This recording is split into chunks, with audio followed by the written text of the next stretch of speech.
Hello everyone, I'm here to help you today. I know you use this video to fall asleep, so before that, like the video and subscribe to the channel. Also, where are you from and what time are you watching? Now get comfortable and relax. Amelia Hart had always been drawn to the old library. It wasn't just the smell of musty paper or the quiet hum of history lingering between its walls. It was something more, something ancient and almost alive. It whispered to her as soon as she stepped inside, the cool air sweeping over her skin as she passed through the arched doors. The library had been standing for over 200 years, and despite its peeling wallpaper and the cracked glass in its windows, it still seemed to hold secrets no one had yet uncovered. Her position as the assistant librarian was one she'd eagerly accepted, though it wasn't as glamorous as the word assistant might imply. She spent most of her days cataloging forgotten books and mending tattered pages. It was a quiet, solitary existence which suited her just fine. But on this particular Thursday afternoon, something felt different. The clock on the far wall struck 2. The library was unusually empty. No children to visit after school. No tourists wandering in to admire the architecture. Only the dim light of the overcast sky filtered through the dust-matted windows, casting long shadows across the aisles of books. Amelia sat at her desk, reviewing a stack of inventory records, when her eyes wandered to the far corner of the room. A section of the library she had never explored. It was small, barely visible behind an overgrown hedge of bookshelves. She had noticed the area before, but had never thought to investigate. It didn't seem like anything out of the ordinary, just a forgotten alcove, stacked high with books no one had touched in decades. But today, for reasons she couldn't explain, it called to her. Curiosity gnawed at her as she stood up from the desk. The silence in the library felt heavier as she walked over to the corner. The air grew cooler, as though the very temperature around her dropped by degrees with each step. When she reached the alcove, she found that it was even more neglected than she had imagined. Dust-covered books stacked haphazardly, the shelves leaning and creaking under the weight. There was something strange about the arrangement, as though the shelves had been intentionally placed to hide something. A small, unmarked door stood at the end of the alcove. It was barely visible behind the books, its edges worn and chipped with age. There was no sign on it, no indication of what might lie on. For a moment, Amelia hesitated. What if it was just a storage closet?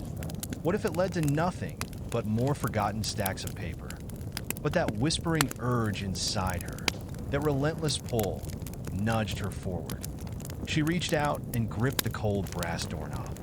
The door creaked open with surprising ease, the hinges groaning in protest, revealing a narrow staircase descending into darkness. Amelia's heart quickened. This wasn't just a forgotten corner of the library. It was something else, something hidden, kept away from the eyes of the public for years, maybe decades. She took a step forward and descended cautiously. The staircase smelled faintly of mildew, and the air grew thick with the scent of old wood and paper. When her foot hit the final step, she found herself in a small, dimly lit room. The walls were lined with bookshelves, but these weren't like the ones above. These shelves were far older. They were darkened by time. A single, flickering light bulb dangled from the ceiling, casting erratic shadows across the room. At the center of it all was a large, dust-covered table. It wasn't just the musty air or the eerily empty space that unsettled her. There was something about the room that felt wrong, like she had just stumbled into a place she wasn't meant to be. But her curiosity overcame her unease. She walked toward the table, brushing her fingers against the spine of a thick, leather-bound book that lay there. She paused, her breath hitching slightly.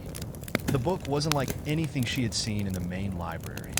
It was ancient, its pages yellowed and brittle, its cover cracked and worn.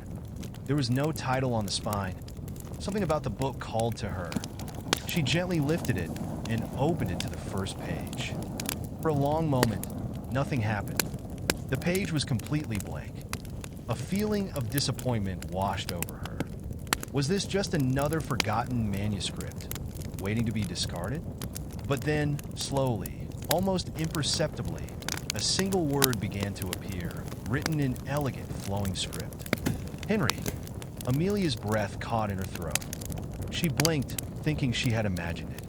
But when she looked again, the word was still there, staring back at her. Henry. She flipped through the pages, desperate to see more. Every page was blank, save for that one word, etched in black ink. Henry. She could hear the blood rushing in her ears as the room seemed to close in around her. Something was happening. Something she couldn't explain. She felt a distinct sense of being watched, of being pulled into something far older, far more dangerous than she could have ever imagined. But before she could think further, a noise echoed from the corner of the room. A faint rustling sound. She froze, her eyes darting to the shadows. For a moment, there was nothing. Then something moved. A figure, pale, blurry, stood in the corner. Amelia's breath caught in her throat, but when she blinked, it was gone. Her heart hammered in her chest, and a chill crept up her spine. She quickly slammed the book shut and backed away from the table. What was going on? Was it her imagination? Or had she just uncovered something far darker than she could have ever anticipated? The book felt heavy in her hands, its power overwhelming. And though she wasn't sure why, she knew that whatever had just happened in that hidden room wasn't over. She wasn't alone in the library. Amelia's pulse raced in her ears, drowning out the silence around her. She stood frozen in place, eyes scanning every shadow, every corner of the room. The rustling sound had stopped, but the unease didn't. It settled deep within her chest, like a cold weight. She hadn't imagined the figure. She was sure of it. Something had moved. Something had been there. But there was nothing now, just the faint flickering of the overhead light and the oppressive silence of the hidden room. Taking a deep breath, she glanced down at the book in her hands, still cradling it close to her chest. The word Henry was burned into her mind. Was it the name of the person who had once owned it? Or had something darker, something far more sinister, drawn her attention to it? She felt a strange compulsion to return to the table, to open the book again, but every fiber of her being screamed not to. It was as if the book held power, power that shouldn't be disturbed. And yet, she couldn't bring herself to leave it behind. With trembling fingers, Amelia opened the book again, this time far more cautiously. She flipped through the pages, heart pounding as each one came up blank, except for the first. Henry. She stopped at the end, where the spine met the back cover, and froze. There, on the final page, at the very edge, was a faint, almost invisible line. Not a word, but a small mark, a black smudge, as if the ink had bled through. Amelia's breath hitched again, and she leaned in closer, squinting at the faint streak. It was a name. Amelia. Her fingers shook as she traced the mark with the tip of her index finger. How could it be possible? The book had no connection to her. Had it? It couldn't have. She was just a librarian. Just someone who'd been drawn to this place out of curiosity. But the name was there, unmistakably written, as though it had always been. Amelia. Her heart skipped a beat. Her hands were clammy as she closed the book with a sharp snap. The room suddenly felt too small, too stifling. She couldn't breathe. There was something here, something tied to her in ways she couldn't understand. And it was far worse than she'd imagined. She could feel it now more than ever, the weight of being watched. A low sound, almost like a whisper, slithered through the air. It was faint, barely audible, but it seemed to come from all around her. She spun toward the door, her instincts screaming to leave, but the moment her eyes landed on it, she froze. The door, which she was certain had been closed when she entered, was now ajar. Just slightly, barely a crack. She hadn't heard it open. She hadn't even noticed the air shift. Something was here with her. A chill ran through her spine, and she didn't wait to see what would happen next. She grabbed the book in both hands and rushed toward the door, her breath coming in short, panic gasps. Her shoes slapped against the wooden floor as she bolted up the stairs, barely able to catch her balance on the narrow, twisting staircase. When she reached the top, she found herself in the alcove again, standing in front of the shelves where the hidden door had once stood. The books were still there, but they seemed almost different, out of place. She couldn't put her finger on it, but it was as if they had shifted while she was gone. The whispering had stopped, but the silence felt too loud. Amelia's hands were trembling as she reached for the door that led back into the main library, desperate to escape the strange, suffocating atmosphere of the hidden room. Her fingers curled around the handle, but as she pulled it open, her gaze flickered to the alcove behind her. Something caught her eye. A book, lying on the floor, half hidden beneath a pile of forgotten volumes. It wasn't there before. She stepped toward it, almost against her will. It lay in the center of the floor, its cover tattered, the title worn down to a smudge. But the book wasn't the strange thing. It was the faint outline of a handprint on its surface, as if someone or something had recently touched it. Amelia crouched down, the hairs on the back of her neck rising. Her breath came in shaky bursts as she reached for the book, almost unwillingly. The moment her fingers brushed the cover, a searing flash of light burst behind her eyes. She jerked back, clutching her head as an intense headache surged through her. The whispering voices came back, louder now, more insistent. Words, incoherent but frantic, filled her ears. She couldn't make them out, couldn't focus on them. They were too jumbled, too disjointed. Her vision swam, and she gasped for air as the world around her seemed to spiral. A flood of images, a man with dark eyes, standing in a dimly lit room. A woman crying in a chair. A flash of blood on a cold floor. The word Henry again, over and over. And then, just as suddenly as it came, it stopped. The world snapped back into focus, and Amelia found herself kneeling on the floor, breathless and disoriented. Her hand was still resting on the book, the imprint of her fingers now burned into the faded cover. Her head throbbed painfully, and the room around her seemed to grow darker, the edges of her vision blurring at the corners. It was clear now. The book was no accident, and neither was she. The whispers were no longer just in her mind. They were real, tangible. They were coming for her, but Amelia had no idea how to escape them. Amelia's pulse thundered in her ears as she pulled her hand away from the book, the imprint of her fingers still glowing faintly on the worn cover. Her breath was shallow, ragged, and her chest felt tight, as if she had been holding her breath for far too long. The room seemed to close in on her, the air thick and oppressive, weighed down by the lingering presence of something, someone that didn't belong. The whispering voices had faded, but their echoes still clung to her mind, like the aftertaste of a nightmare. Her fingers shook as she slowly stood, the blood rushing in her head, making her lightheaded. She had to leave. She had to get out of the alcove, away from whatever force was pressing down on her. Without looking back, she forced the door open and stepped into the main library. The sudden brightness of the space felt jarring after the dim, suffocating air of the hidden room.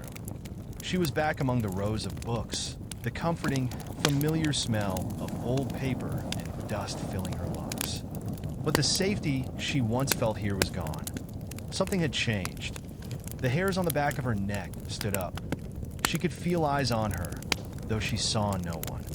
The library was as silent as ever, the only sound the soft creak of the old wooden floor beneath her feet. But the silence felt wrong now, like it was waiting for something. She glanced over her shoulder, half expecting to see the shadowy figure again. But there was nothing, just the empty rows of shelves stretching far into the distance. "Get a grip, Amelia," she whispered to herself, though her voice sounded distant, hollow, as if the library itself was swallowing her words. Her hands were still trembling. She looked down at the book in her arms, the pages pressed tightly together. Henry. The name was burned into her mind, and she couldn't shake the sense that it was connected to something much darker than a simple, forgotten life. She had to know more, but part of her, a large part, wanted to throw the book away and never come back to this place again. She couldn't.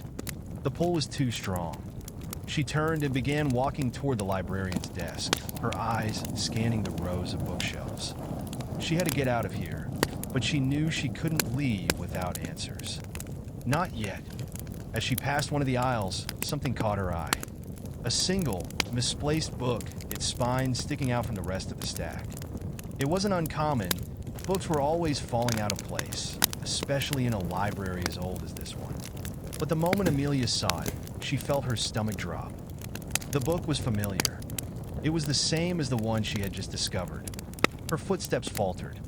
She walked toward it, drawn to it against her will. As she reached for it, she felt the temperature in the room drop, a chill crawling up her spine. The book was old, its leather cover cracked, just like the one from the hidden room. Amelia hesitated for only a moment before pulling it from the shelf. She turned it over in her hands. The title was faded, almost illegible. She could make out only a few letters, Henry. The name was unmistakable. Her breath caught in her throat. This wasn't a coincidence.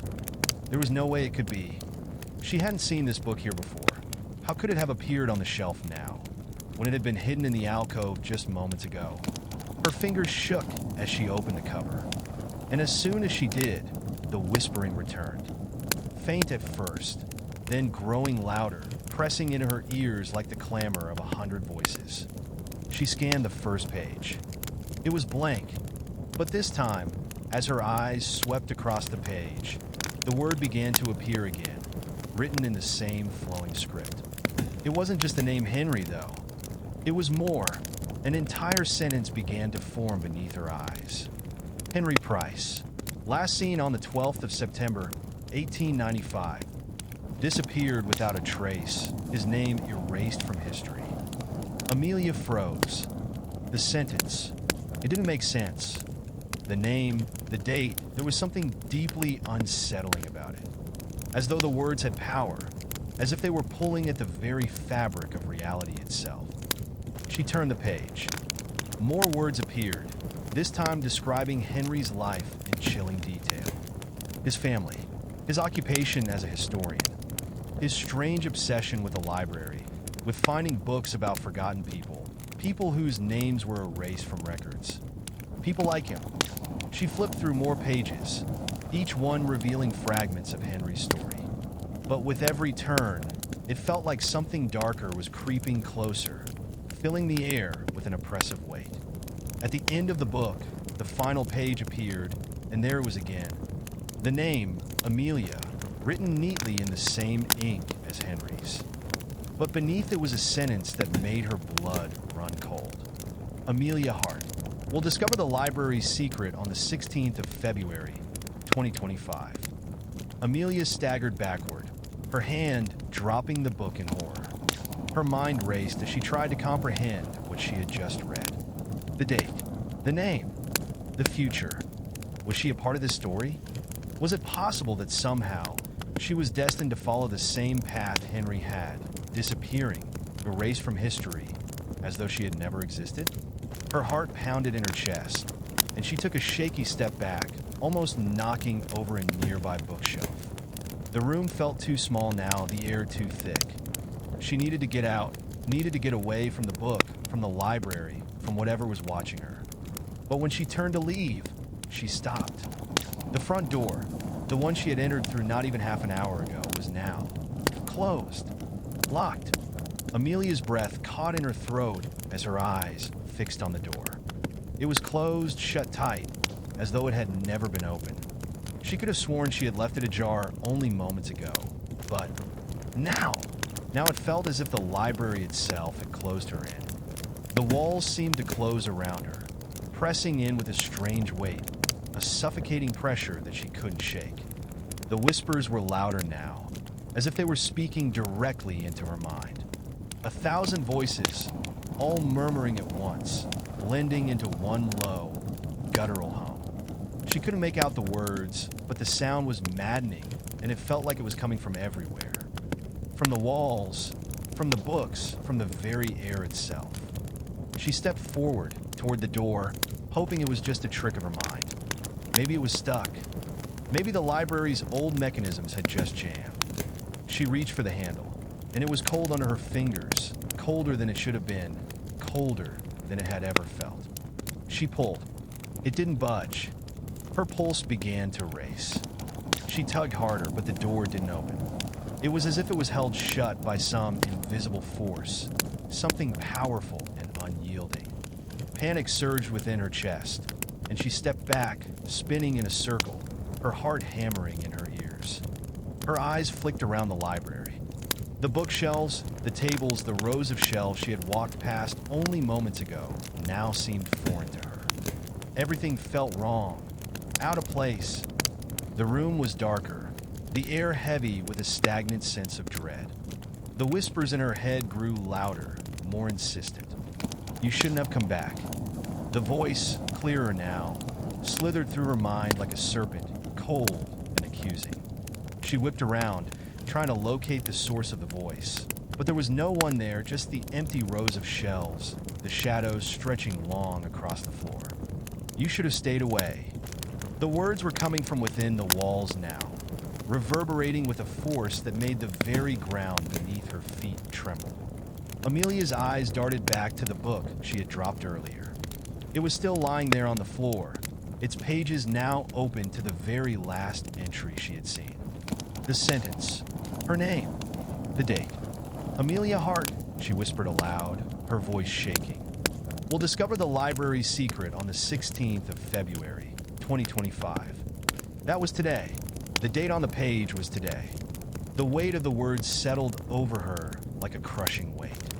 Was this fate? Was she supposed to find this book, to uncover these secrets, to learn about Henry Price's disappearance? What was the secret the book had hinted at? And why was it now telling her she was part of it? Before she could form another thought, the air grew even colder, as though the temperature had dropped several degrees in a matter of seconds. A sudden gust of wind howled through the library, causing the dust to stir in the air. The flickering light overhead sputtered, casting the room in flashes of dim, erratic light. And then it happened. A shape emerged from the far end of the library.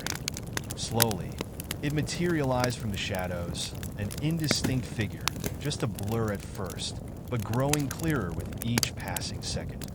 Amelia could feel her heart thundering in her chest as the figure took shape, its edges sharp and unnatural, as if it didn't belong in the world she knew.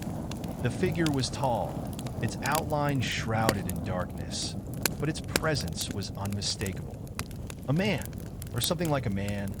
His face was hidden by the shadows, but she could feel his gaze on her, cold and unblinking. The whispers around her intensified, as if the figure itself was the source of the voices. Henry, Amelia whispered, her voice trembling. She couldn't explain it, but she knew. This was Henry, the man who had vanished. The man whose story had been written in the pages of the book. And now, somehow, he had returned. He took a step toward her, his movements slow, deliberate. His feet barely seemed to touch the ground, as though he were gliding.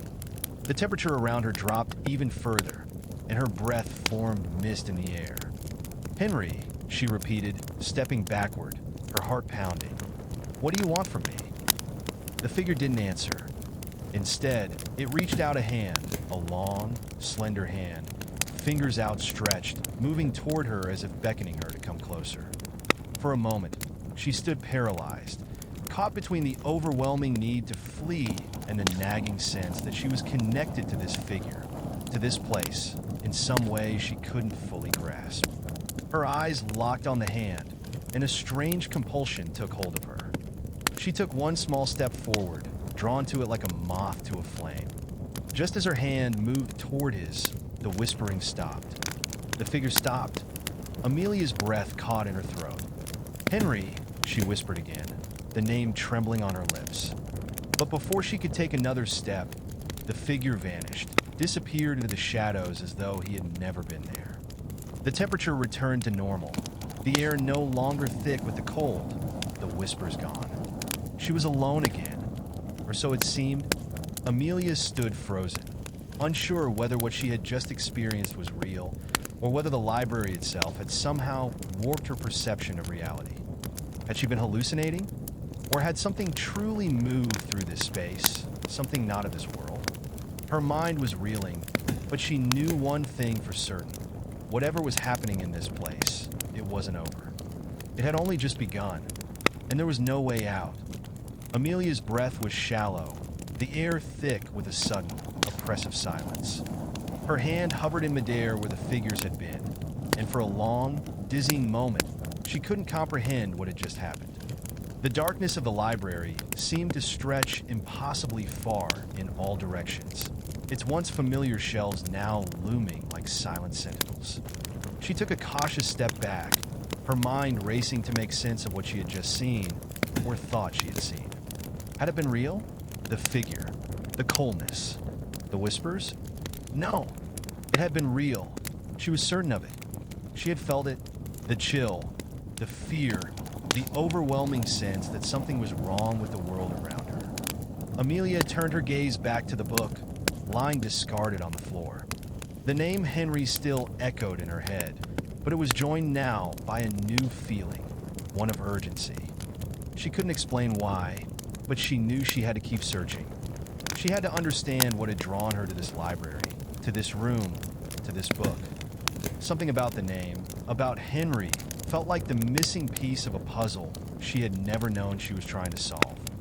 Her legs were shaky as she bent down and picked the book up again, clutching it tightly to her chest as if it could somehow protect her. The cold was still hanging in the air, pressing against her skin, and every shadow seemed to stretch unnaturally long. She glanced toward the door again, but it remained shut, locked from the outside, a barrier that seemed impossible to breach. Was she truly trapped? The idea was terrifying, but she had been in the library long enough to know that it didn't follow the usual rules. Time didn't move the same way here. Books appeared and disappeared at will. Walls seemed to shift when you weren't looking. If Henry had been trapped here, if he had somehow become part of this place, then she feared she might be next. Suddenly, the silence was shattered by a loud thud. Amelia whipped around, the book still held tightly in her hands. Her pulse spiked again. The noise had come from one of the aisles, deep in the library, where the light barely reached. The sound of something heavy falling to the ground, followed by a scraping noise, like furniture being dragged across the floor. "Hello!" Amelia called out, her voice tight with fear. "Is someone there?" No answer. The silence stretched longer than was comfortable. She could feel her skin crawling, the hairs on the back of her neck standing on end. There was no one here. She knew that. The library was empty, except for her. Except for whatever else was in here with her. Amelia gripped the book even tighter, as if it might offer some kind of comfort. Her breath caught in her throat when she realized the scraping noise wasn't random. It was rhythmic, as though something or someone was moving purposefully toward her. The floor beneath her feet creaked, and she slowly turned toward the sound. There, in the dimmest corner of the library, just at the edge of the light, something shifted. A figure. It was humanoid, but misshapen, with twisted limbs that seemed to move in unnatural angles. Its face was obscured, but she could feel its eyes on her, watching from the shadows. Every instinct screamed at her to run, but her feet remained frozen to the floor as if some invisible force was keeping her rooted in place. The figure stepped forward. Each motion was deliberate, the scraping of its movements loud in the stillness. It was dragging something along with it, a long, heavy object scraping against the floor. "Henry," Amelia whispered, her throat dry. She didn't want to believe it, but the name formed on her lips before she could stop it. The figure stopped moving. For a moment, there was nothing, just the oppressive silence, pressing down on her, suffocating her. Her breath came in shallow bursts, her eyes locked on the figure as it stood motionless, as if it had heard her. Then a voice. The words were barely audible at first, just a low, guttural murmur that sent a shiver down her spine. It came from the figure, or perhaps from something deeper within the shadows. The voice sounded ancient, like it had not been used in years, decades, maybe centuries. "It's too late for you, Amelia." Amelia's heart skipped a beat. The voice was chillingly familiar, yet she couldn't place it. It was as if the words themselves carried a weight, a curse that pressed in on her chest, suffocating her. Before she could react, the figure moved again, dragging the heavy object closer, the sound growing louder with each scraping step. What was it? The figure emerged into the faint light, and Amelia's breath hitched in her throat as she finally saw what it was dragging, a large old book. The same kind of book she had seen earlier, the one with Henry's name on it. The book appeared ancient, with dark stains across its cover, the edges tattered and worn from age. The figure dropped it to the ground with a dull thud, and it landed in front of her with a sickening finality. She felt the weight of its presence before she even opened it. The book was not just a collection of pages. It was a doorway, a trap, a relic of something far darker than she had imagined. The figure took another step forward, and its eyes, hidden beneath the shadow of its hood, focused on her with a strange intensity. The whispers returned, louder this time, filling the space around her, drowning out all rational thought. The figure spoke again, its voice sending a chill down her spine. Henry's fate was sealed. Yours will be too, soon enough. The words were like ice in her veins, and Amelia felt the world shift beneath her feet. She had stumbled too far into something that she could not escape. She had awakened a darkness that had been waiting for someone, waiting for her. She could feel it now, the weight of something ancient and terrible pressing in on her. Amelia took a step back, her hands trembling. The book, the figure, the whispers, it was all connected. And now she understood there was no escape. There was only one way forward. She had to open the book. Amelia's hand trembled as it hovered over the book, the dark, stained cover mocking her with its ancient, unyielding presence. She knew what she had to do, but she didn't want to admit it to herself. The figure stood silently before her, its shadow stretching across the floor like a living thing. Its presence felt suffocating, its eyes fixed on her as though it were waiting for her to make her move. Open the book. The words echoed in her mind, the pull toward it undeniable, like a thread weaving its way through her very soul. Her breath quickened, her chest tightening. The whispers surged again, louder now, filling her mind with fragmented images, incoherent phrases, until she could barely hear her own thoughts. And yet, through the noise, one thing stood out clearly. You must know. She didn't want to. She wanted to run, to scream, to break through the locked door and escape this nightmare. But she couldn't. The book held her, bound her in place as surely as any chains. And the figure, it hadn't moved. It was just watching her, silent and still, its twisted limbs standing like pillars in the gloom. Her fingers brushed the edges of the book, cold to the touch, the leather cracked and rough. She didn't want to open it. She didn't want to reveal whatever darkness lay inside, whatever history had been buried in these pages. But she was already in too deep. The library had claimed her, and now there was no going back. With a shudder, she slowly opened the cover. The pages inside were old, yellowed, and brittle, each one fragile with age. But they were written in a smooth, elegant script, too perfect to have been written by human hands, yet too familiar, somehow, as though the words themselves belonged here, in this place in her hands. And then, as her eyes scanned the first line, the words began to shift, to change, as if they were alive. They reformed before her eyes, the ink rearranging itself into new shapes, new letters. The air around her grew thick, suffocating, and the room seemed to grow darker, the shadows lengthening as the words swirled in front of her. Henry Price. The sentence appeared, just as it had in the other book. Amelia's heart skipped a beat. She hadn't expected the book to acknowledge her directly. But there it was in black ink, and the name was unmistakable. The whispering intensified, now a cacophony of voices that seemed to come from every direction. They murmured words she couldn't understand, desperate, pleading, as if the very act of reading was forcing the library to wake up, to remember what it had long since forgotten. Henry Price, last seen on the 12th of September, 1895. Amelia's pulse raced as she read the words, feeling them pierce through her like icy daggers. She couldn't tear her eyes away, though a part of her begged her to stop, to throw the book away, to forget it all. But she had already opened it. There was no turning back now. He who knew too much. He who searched for that which should never be known. The sentences flowed, one after another, like a dam breaking. Amelia could feel the weight of each word pressing down on her chest, each one like a thread pulling her deeper into the mystery. Henry Price disappeared without a trace.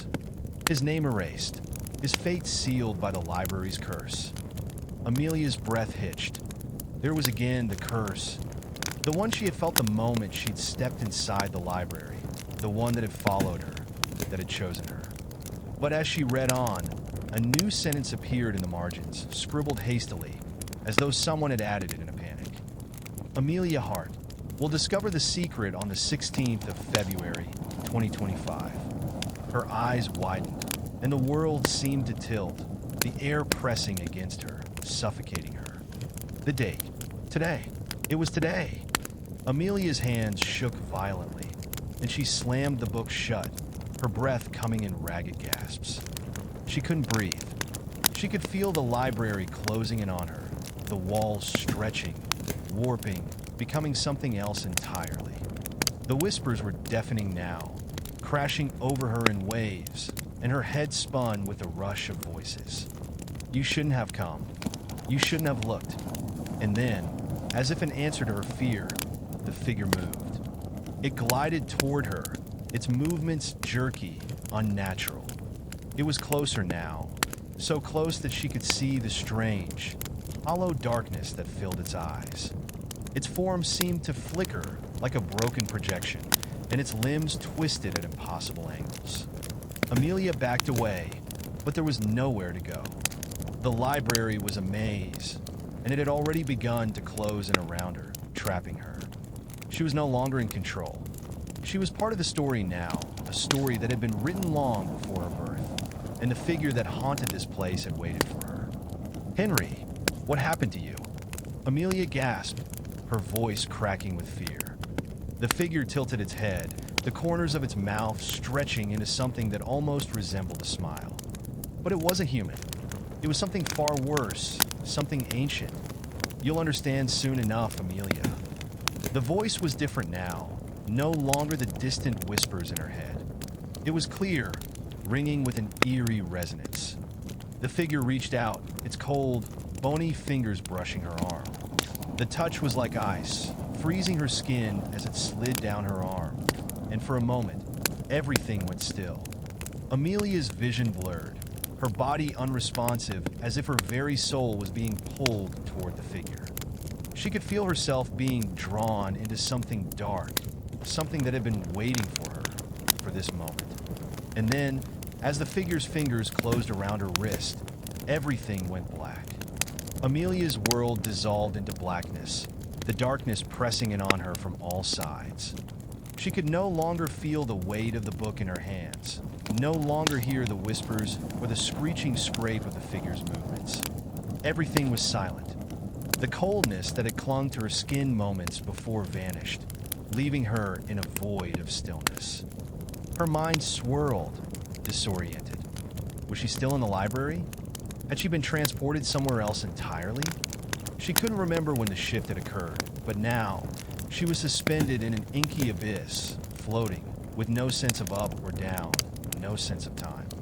The sensation of being watched remained, though. Her skin crawled as though eyes, unseen, were tracking her every movement, every shift of her body, every breath she took. And then, suddenly, a whisper broke the silence, soft at first, a faint murmur, like a distant memory being called back into focus. Amelia. Her name. The voice.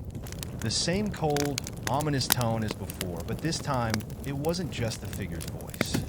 It was the library itself, alive, aware, pulling her in with its dark, insidious power. She felt its grip tighten around her mind, as though it were reaching into her very soul, manipulating her thoughts. The darkness swirled around her like smoke, and slowly, an image began to form. Faint at first, it flickered before her, hazy, like a dream. The walls of the library, covered in dust, stretching high above her head. The shelves were crooked, warped, as if they had never truly existed in any place but this one. And then, there it was, a figure standing in the center of the room, bathed in an eerie, unnatural light. The shape was familiar, but distorted like a reflection in broken glass. A man, tall and thin, his face obscured by shadows. She could barely make out his features, but she knew who it was. Henry Price. His figure was wavering, flickering like a dying candle flame.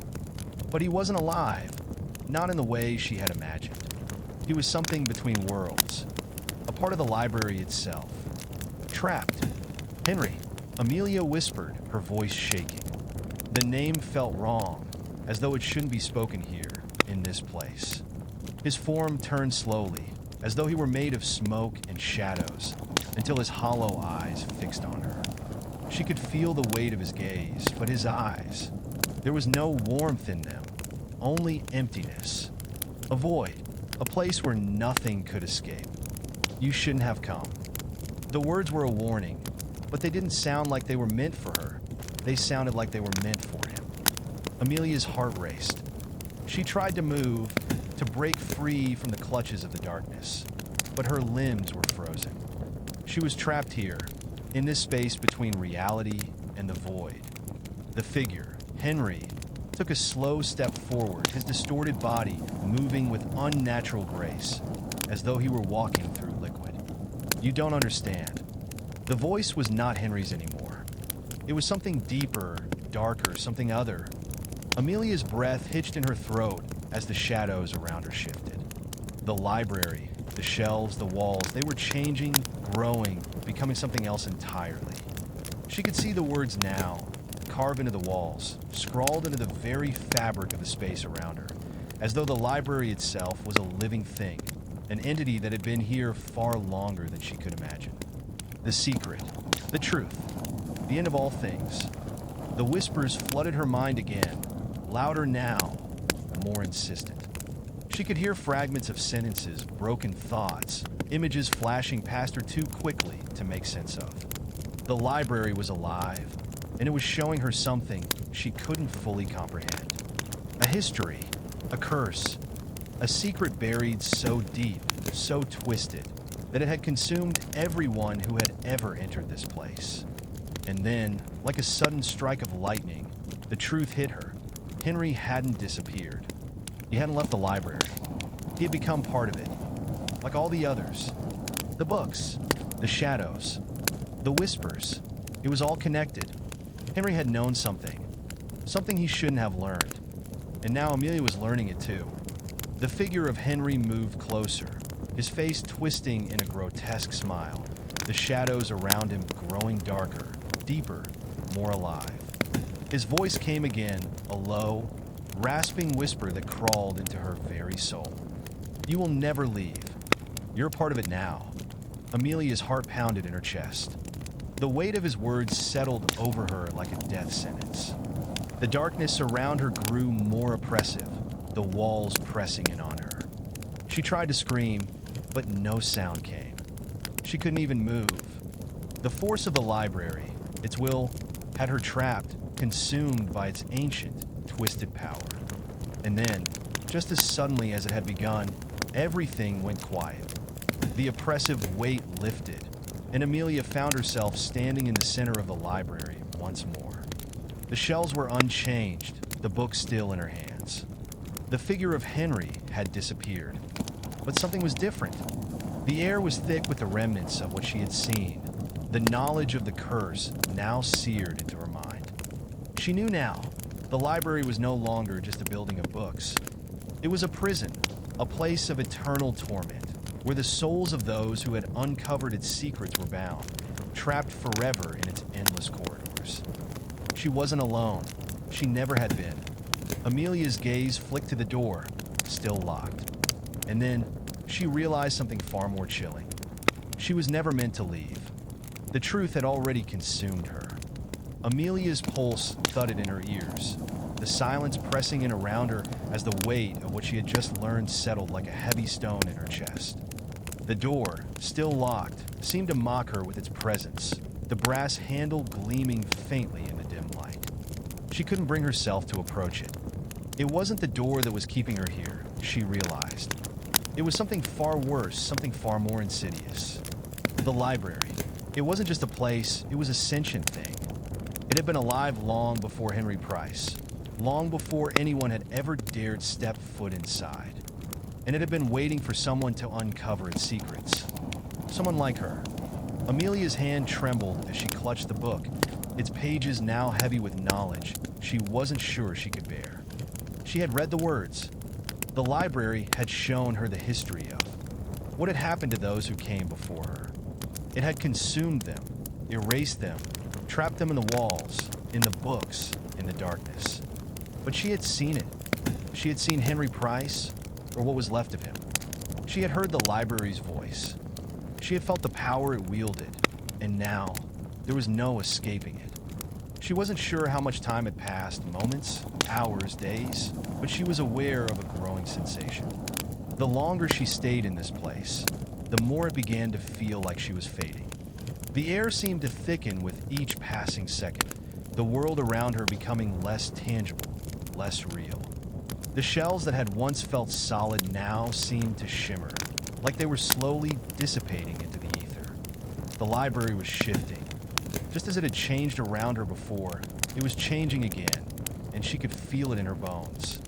The walls groaned, the floor creaked as though it were alive, and the shadows stretched farther than they should. Amelia's head spun, and she staggered back, clutching the book to her chest. She wasn't sure where she was anymore. The library had become something else, something not entirely bound by the laws of the world she had once known. Henry, she whispered, her voice barely audible. She didn't want to admit it, but she couldn't help herself. The figure, the curse, it had all been too much, too overwhelming. Was there any hope for her, or had she already become a part of this place? A sudden rustling interrupted her thoughts. She froze, her breath caught in her throat. The noise came from one of the aisles. Something moving, something coming closer. It's him, but it wasn't Henry. It was something else, something worse. From between the rows of books, a shape emerged. It was a figure, human but not.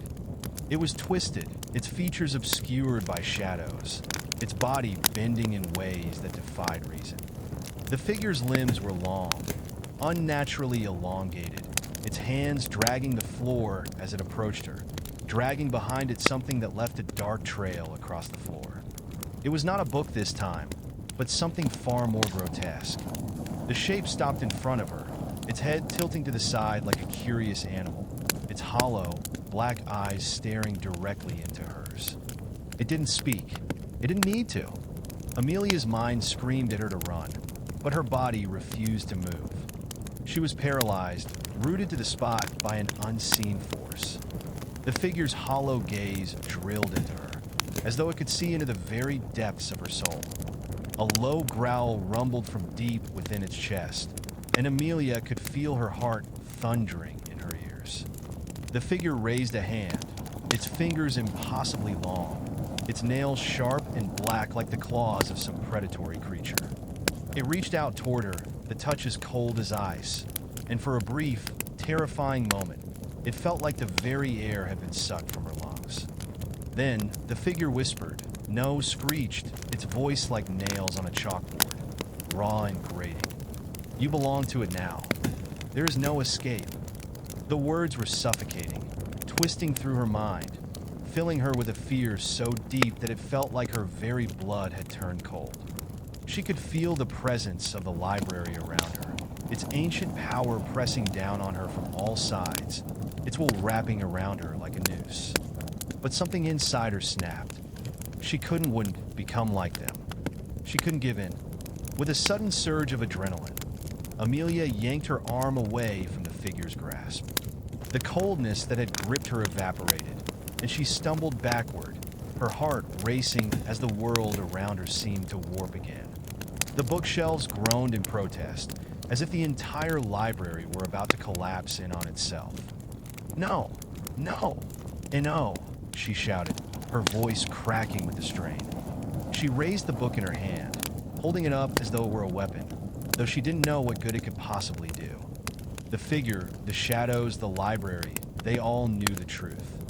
And it had already been written. But she wasn't ready to accept that yet. Not while there was still a flicker of her own will left. The figure took a step closer, its limbs jerking and twisting as it moved toward her. But Amelia, for the first time, wasn't afraid. She didn't wait for the figure to strike. She didn't wait for the library to finish what it had started. She ran. She bolted down the aisles, her breath ragged, her legs carrying her faster than she thought possible.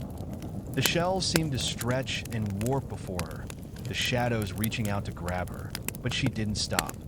She couldn't stop. The door was still locked, but there had to be another way out. The library was trying to trap her, but there had to be something, anything she could do. Suddenly, the ground trembled beneath her feet, a low rumbling vibrating through the floor. She stumbled, nearly falling, but regained her balance. Her hands were shaking as she reached for the nearest shelf, pulling herself back up.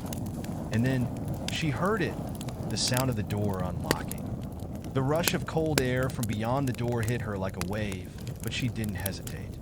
Amelia yanked the door open and bolted through, never looking back. The library's presence, its whispers, its curses, they still lingered in her mind, but she wasn't trapped anymore. She didn't know what would happen next, but she knew this. She had survived the library. For now. But she couldn't shake the feeling that it would never let her go. The library never let go. And somewhere in the darkness, the whispers would always be waiting. The cold air outside the library hit her like a slap, sharp and biting. For a moment, Amelia stood there, gasping, her hands trembling as she tried to steady herself. The library door creaked shut behind her, its echo lingering in the silence of the night. She had escaped, but at what cost? Her heart still hammered in her chest, her breath coming in quick, shallow bursts as she tried to make sense of everything that had happened. The streetlights flickered overhead, casting long shadows that danced across the empty street. She was outside, free, but the weight of what she had learned, what she had seen, still pressed down on her like a physical force. She didn't understand how she had made it out. The moment she had opened the door, it had felt like the very ground beneath her feet had begun to pull away, like the library was reaching for her one last time, trying to drag her back into its depths. But somehow, she had managed to break free. The book still clutched in her hands, its pages barely moving in the wind, reminded her that there was no real escape. The library had followed her. She looked down at the book. It was still the same ancient, leather-bound volume, but something had changed. The edges of the pages were cracked, the ink smeared, as though the very fabric of the book had been altered by her touch, by her reading. She felt its weight again, the knowledge, the curse it carried. The secrets that had been bound within it were no longer contained. A shiver ran down her spine, and she glanced over her shoulder toward the library's closed door. She half expected it to open again, the figure of Henry, or something worse, to step out and drag her back. But the night was silent, and the library remained dark and still. But Amelia knew better. She wasn't safe. She never would be. She had read the book, and the book had seen her. The moment she had opened its pages, her name had been written in its ancient script, and she was marked now, marked by the library itself. No matter how far she ran, no matter how many doors she closed, the curse would follow her. The library would never truly release her. A voice, deep, whispering, broke through her thoughts, seeping in her mind, curling through her like a snake. You belong to it now. Amelia's pulse quickened. The voice was still in her head. It wasn't just in her mind. It was inside her, wrapped around her thoughts, waiting to twist them. She wasn't free. Not really. Her eyes scanned the street, the quiet town she had once known. Everything looked the same. And yet, it wasn't. The shadows between the street lights seemed deeper now, more oppressive. The buildings on either side of her looked unfamiliar, as though the very landscape had shifted around her while she was trapped in that place. The world felt wrong. She took a deep breath, trying to steady herself, but the air seemed thick, as though the atmosphere itself was pressing down on her. There was no escaping it. The library had already claimed her, and there was no running from what had been set in motion. Her phone buzzed in her pocket, startling her. She fumbled for it, almost afraid to answer, but the call was from a number she didn't recognize. Hesitant, she swiped the screen, bringing it to her ear. Amelia? The voice on the other end was low, gravelly, strained. It was a voice she had never heard before. "Who is this?" she asked, her voice shaking. She wanted to hang up. She didn't want to hear anything more, but she couldn't stop herself. She was already too deep, already tangled in the web of the library's curse. "Listen to me," the voice urged, its tone desperate. "It's not over. It won't be over. You can't escape. The library chooses those it wants. You're one of them now."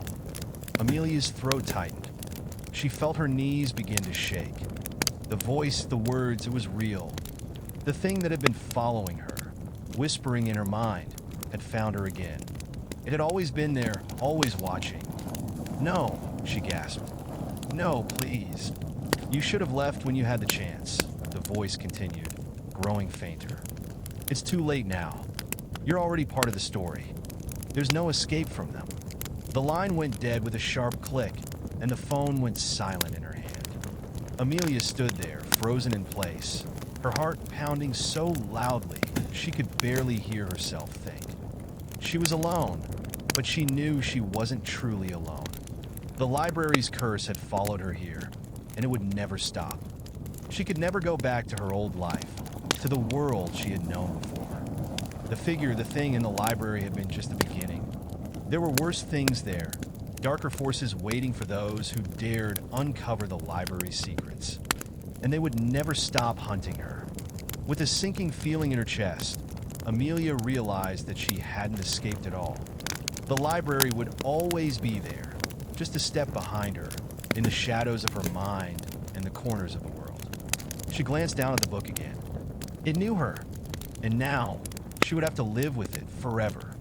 Amelia stumbled back a few steps, her head spinning with the weight of the phone call. Her fingers tightened around the book in her hands, its cover now slick with a faint sheen of sweat.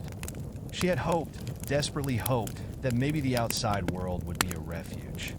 That leaving the library would somehow break the curse, that the whispers would stop and the shadowy figures would fade. But the reality was even worse than she feared. The library wasn't just a place. It was a force, an entity that had anchored itself into her very soul, and it had no intention of letting go. The air around her grew colder, the streetlights dimmer. The silence that had once felt comforting now felt suffocating. The city, no, the world, felt distorted, as though everything around her had been subtly warped by her time in that cursed place. The streets were too quiet, the houses too still. Even the wind that rustled the trees sounded wrong, like it was whispering just out of earshot. A shiver ran down her spine, and she glanced over her shoulder again. The familiar rows of houses had begun to blur, as though the world was stretching and contracting around her. Someone was following her. She couldn't see them, but she felt them. The shadows seemed to lengthen unnaturally, pressing in closer. The very air seemed charged with an electric tension, as though the world itself was holding its breath. The sound of footsteps echoed from behind, soft but growing louder with each passing second. Amelia's heart rate spiked. She whipped around, eyes scanning the empty street. Nothing. But then the whispering started. It wasn't a voice this time, but a sensation, an overwhelming presence, like hundreds of voices all speaking at once, murmuring her name. Her vision blurred. the world around her swirling as if the ground beneath her was beginning to tilt. Amelia! She stumbled backward, her legs buckling beneath her, but the ground caught her, holding her up like it didn't want her to fall. She gripped the book tighter, the cover now burning against her hands. Every inch of her screamed to run, to escape whatever was coming, but her feet felt glued to the ground. Her heart was hammering in her chest as she turned around again. And there was the figure. It wasn't Henry this time. It wasn't the same man she had seen before. This figure was more amorphous. It didn't have a face, no features to define it, just a mass of shifting shadows and unnatural angles that seemed to defy logic. It loomed before her, growing taller and wider, as if it were somehow taking shape in the air itself, a grotesque blur of darkness.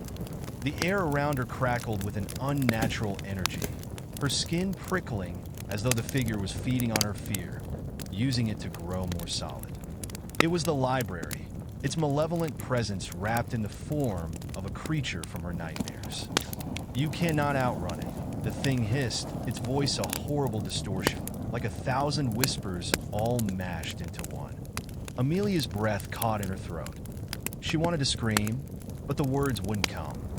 Her body was paralyzed by the terror that clawed at her mind, twisting her thoughts. It wasn't just the figure that terrified her. It was the overwhelming, suffocating realization that this was it. There was no escape. The library's grip was all-encompassing. The figure's form began to stretch, elongating toward her like an insect's legs creeping across the floor.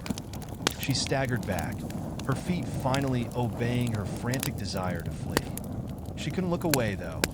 She could feel its gaze on her, the darkness swallowing up the light around it. The whispering voices grew louder, more insistent, crawling under her skin.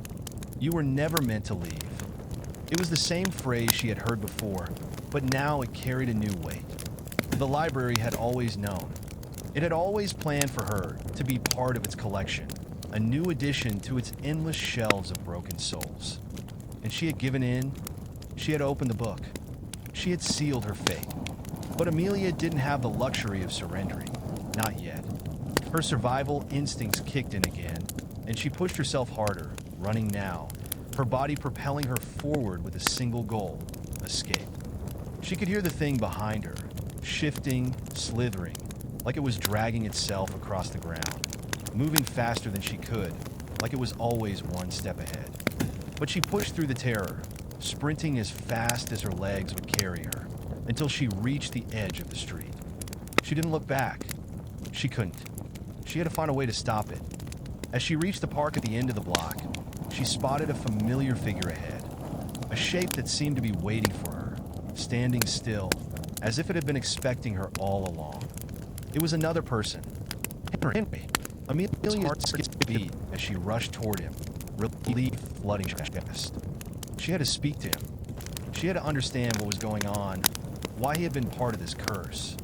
Maybe, just maybe, he could help her. But as she drew closer, Henry's features became clearer. His face was distorted, his eyes wide and hollow.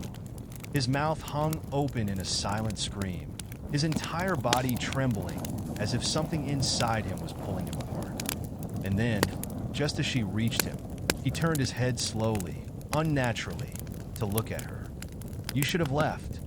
The words were spoken from his mouth, but they didn't belong to him. They came from somewhere deeper, something older, something that had taken him. Before she could react, his body lurched forward, grabbing her arm with unnatural strength. His fingers were cold, his grip iron tight. His eyes were no longer his. They were dark, empty pits, just like the library. "It's too late for you." Amelia gasped, struggling to break free, but she couldn't move. The ground beneath her feet shifted again, the park distorting as the shadows from the figure began to swallow the world around her. Henry's grip tightened, and the shadows crawled up her arm, dark tendrils wrapping around her like chains. "You belong to it now," the voice hissed, and this time, Amelia understood. It wasn't just the library she had to fear. It was the thing that had always been waiting. The curse wasn't just about the library. It was about them, The creatures, the ones who had been consumed by the library, twisted into something else. And now, Amelia was one of them. There was no escape. Amelia's body trembled as the shadows tightened around her, crawling over her like a suffocating web. She felt the cold fingers of Henry, or whatever he had become, dig deeper into her skin, like they were trying to pull her into the earth itself. His grip was relentless, his eyes wide and hollow, empty pits of despair. His mouth hung open in a silent scream, but no sound escaped. His very presence was a reflection of the horror the library had twisted him into. The tendrils of shadow wrapped tighter around her, pulling her toward him with a force she couldn't resist. She could feel the darkness in the air, thick and oppressive, pressing against her chest as though the world was closing in. The ground beneath her seemed to shift again, warping, like the fabric of reality itself was bending to the library's will. "You're already part of it," the voice hissed from Henry's throat, but it wasn't his voice. It was the thing's voice, the thing that had been waiting for her all along, lurking in the corners of the world, feeding on her fear, feeding on the darkness the library had cultivated. You can't outrun it. You can't fight it. It will always find you. Amelia's breath came in ragged gasps, her pulse thundering in her ears as her mind raced for an escape. Her vision blurred as the shadows around her thickened, and for a moment, she thought she might collapse, swallowed whole by the darkness. But then, something stirred within her. The book.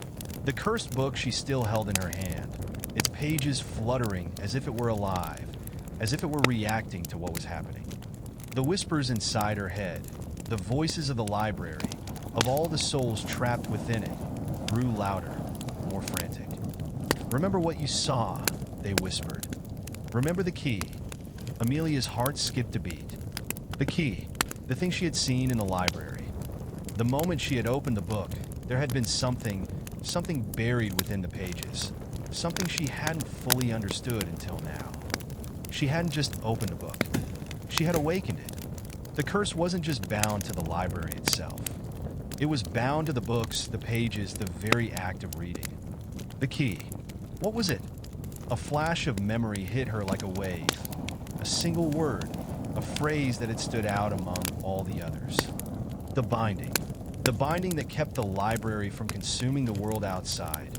The one thing that held the darkness at bay. The library's grip was real, but it was also fragile. The binding. Amelia's eyes snapped open, her pulse quickening.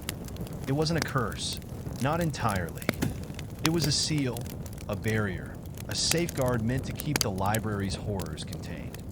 The darkness had been kept at bay for centuries, but now she had unleashed it. But if she had unleashed it, maybe, just maybe, she could bind it again. She clenched her jaw, her body resisting the pull of the shadows. She had no time to think, no time to hesitate. She had to act. She didn't know exactly how to reverse what had been done, but she knew one thing. She couldn't let the library win. She couldn't let it consume the world, couldn't let it take her, take everyone. Her fingers closed tighter around the book, the pages trembling beneath her touch. The whispering voices were deafening now, echoing through her mind, urging her to give in, urging her to accept what was happening. "No," she shouted, her voice raw and defiant.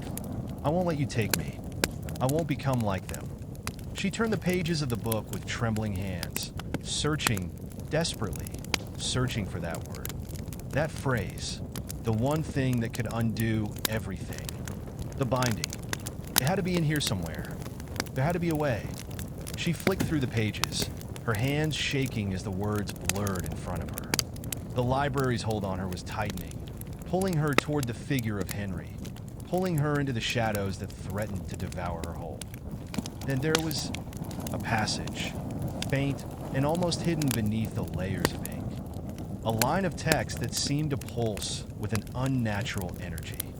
She couldn't tell what it meant, but she could feel its power. "The binding," she whispered, her voice cracking with desperation. The binding. She didn't know if it would work, didn't know what would happen, but there was no choice now. She spoke the words aloud, feeling the very air shift as she did. The shadows around her seemed to recoil. The ground trembled beneath her feet. The book in her hands flared with a sudden, blinding light. And then the world exploded. The force of the light knocked her backward, and she tumbled to the ground, the book flying from her hands as the world around her seemed to snap back into place.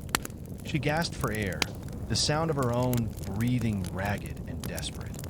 The shadows that had surrounded her, Henry, the thing, vanished in an instant, as though they had never existed. Amelia scrambled to her feet, heart pounding, her body shaking. The park was still there, the streetlights flickering overhead, but something was different. The air felt lighter, as though the weight of the curse had been lifted, even if only for a moment. The book lay a few feet away, the pages now still and silent. But was it over?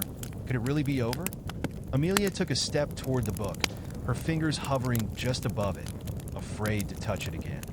Then, just as her fingers brushed against the leather cover, a voice, the voice, whispered in her mind, cold and knowing. It's never over. Amelia froze, her fingers trembling above the book. The voice, the thing, was inside her mind again, whispering that terrible truth. It's never over. She pulled her hand back, heart racing, her chest tight with fear. Her mind screamed for her to leave it, to run, but she couldn't. The library, no, the curse, wasn't finished with her yet. It had only been a momentary reprieve. Even as she stood there, the book's presence tugged at her, drawing her in like a magnet.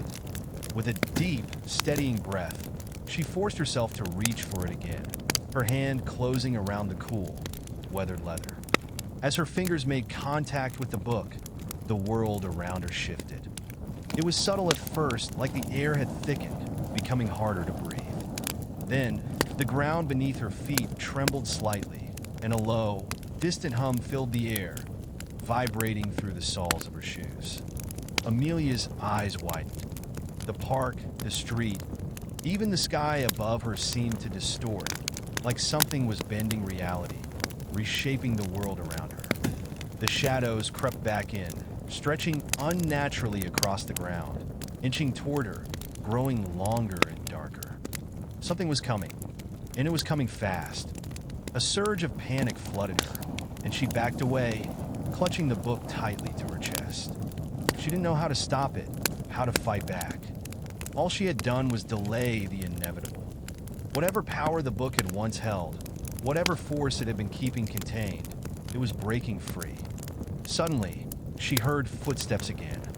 But this time, it wasn't just the whispering. It was a sound solid, heavy like the slow, deliberate tread of something large. Something alive. Amelia whipped around, her heart pounding in her chest. A figure stood at the far end of the park, barely visible in the shadow of the trees. A man, or something resembling one, was moving toward her, its gait slow and measured, like a predator stalking its prey. The air around him seemed to warp and distort, just like the shadows around her. He was cloaked in darkness, but she could see the outline of his face, pale, hollow, with eyes so dark they seemed to pull in all the light. His expression was unreadable, but his presence was overwhelming, suffocating. Her breath hitched. She knew who it was. Henry. But it wasn't Henry anymore. Not in the way she remembered. This thing, this creature, this twisted reflection of him, was the true embodiment of the curse. And it was hungry. She turned and ran, but her legs felt heavy, as though the earth itself was resisting her, pulling her back into its depths. She stumbled, tripping over the uneven pavement, but forced herself to her feet again, charging forward, desperate to escape. Behind her, she could hear the footsteps grow louder, but there was no sound of breathing, no hurried steps, just the relentless pace of something that knew it would catch her eventually. You cannot run from it, the voice whispered, now echoing in her mind. It was like the figure in the park had become one with the voice, its words twisting and writhing in her skull. It has already claimed you. It will always find you. Always. But Amelia refused to give in. She had to fight. She didn't know how, didn't know what to do, but she couldn't just give up. Ahead, she spotted a building in the distance. A small diner she'd passed countless times. It felt like the only safe place left. A place that might offer shelter. Somewhere that didn't seem quite as consumed by the curse as everything else. With renewed determination, she sprinted toward it, pushing herself harder, faster. Her chest burned, her muscles screaming in protest, but she couldn't stop. Not now. She could hear the darkness growing behind her, the slow, deliberate footfalls of Henry's transformation echoing in the distance. She reached the diner's front door, slamming her shoulder against it in desperation. It swung open with a loud creak, and she stumbled inside, her feet slipping on the smooth floor. She turned quickly, slamming the door shut behind her and locking it with shaking hands. The quiet inside the diner was almost peaceful until she looked around. The booths were empty. The lights flickered weakly above, casting long shadows over the dusty counters and tables. The smell of stale coffee lingered in the air, thick and sour. It was as if the place had been abandoned for years, yet the signs of life were still there, frozen in time. Amelia's breath quickened as she took in her surroundings, trying to calm her racing heart. Her eyes darted around the room, searching for any sign of him, Henry, or whatever it had become. And then she heard it, a sound that made her blood run cold. A knock. It was quiet at first, barely audible, but it grew louder with each passing second. The soft tap of knuckles against glass. She turned toward the diner's front windows, her breath catching in her throat. Outside, the shadows had gathered again, pooling against the glass, stretching out in tendrils like fingers, reaching for her. And standing at the window, staring in, his face just visible behind the thick glass, was Henry, or the thing that had once been him. Amelia's skin crawled. She backed away from the window, her chest tight with panic, her thoughts racing for a way out, a way to stop whatever was happening. But the moment she turned her back to the window, the lights above her flickered and buzzed, plunging the room into darkness. She froze. A cold, damp breath brushed against the back of her neck. You belong to it. The voice was so close now, she could feel the words vibrate in her bones. It was everywhere. The darkness, the shadows, the very air felt suffocating, as though the diner itself was part of the curse now, the library's influence stretching farther than she had ever imagined. She had to escape. She had to end this. But the door to the diner was locked. The windows were covered in shadows, and Henry, or whatever he had become, was waiting. And then Amelia realized something terrible. The diner was a trap. A place where the library had drawn her, as it had done with all its previous victims. She had been lured here to confront the inevitable. And the only way out was to face it head on. The silence inside the diner was suffocating, broken only by the distant ticking of a clock somewhere in the back. Amelia's breath was shallow, the air thick with dread. Her hand trembled as it reached for her phone, but she quickly pulled it back. There was no one who could help her. No one who could save her from this nightmare. The curse had already spread, infiltrating the very essence of the world around her. Her pulse raced as she forced herself to take slow, deliberate steps toward the back door of the diner. She knew she couldn't stay. Not here, not with that thing. Henry, just outside, staring at her through the glass like a predator stalking its prey. But as she reached for the door handle, a soft, familiar sound sent a chill down her spine, the creak of the front door opening. She turned sharply, her heart in her throat, and saw him. Henry, or at least the twisted version of him, stood in the doorway. His eyes were black voids, empty and endless, like they could swallow all the light in the room. His skin was ashen, pale, stretched too thin, his fingers curled unnaturally. But it was his smile that made her stomach turn. It wasn't Henry's smile. It wasn't human. "You can't leave," he said, his voice low and guttural, a horrible mockery of the man she had once known. Amelia's knees buckled beneath her, but she forced herself to stand tall, to hold her ground. She couldn't run. Not anymore. She knew what had to be done. Her gaze flicked back to the book she still clutched in her hands. The cursed thing had brought her here. But now, it felt like the only thing that could save her if she could figure out how to use it. How to truly break its hold. Henry stepped closer, the shadows swirling around him like a storm, his figure distorting as he moved. He raised a hand, and the shadows followed, creeping up the walls, snaking across the floor. It was as though the darkness had a mind of its own, an unholy force that could move and twist, shifting the world around him. "You've already read it, haven't you?" he asked, his voice dripping with mockery. The binding, the words that were never meant to be spoken. He took another step forward, and Amelia's blood ran cold as she realized he was no longer entirely human. He was the embodiment of the library's curse, a creature of pure darkness, and he knew her fear. But it's too late for you. Too late to undo what's been done. The library has claimed you, Amelia. You're mine now. She shook her head, refusing to let herself fall apart. She had seen the passage, the words that could break the curse. She had to use them. She had to. There had to be a way to end this. Amelia's mind raced, her fingers desperately flipping through the pages of the book, her hands trembling as she scanned the passages. But the words, the binding, were there, taunting her, shifting just out of her reach, as if the book itself were mocking her too. And then there, a single word appeared in bold text, just beneath the passage that had caused all of this. Unmake. She froze, her breath catching in her throat. The words seemed to glow with an unnatural energy, pulsing in time with the erratic beating of her heart. She felt a strange sense of power surge through her, as though the library's influence was beginning to waver, just for a moment. Unmake, she whispered under her breath. Unmake it. But before she could fully comprehend what that meant, Henry lunged. A violent blast of air slammed into her, throwing her across the room.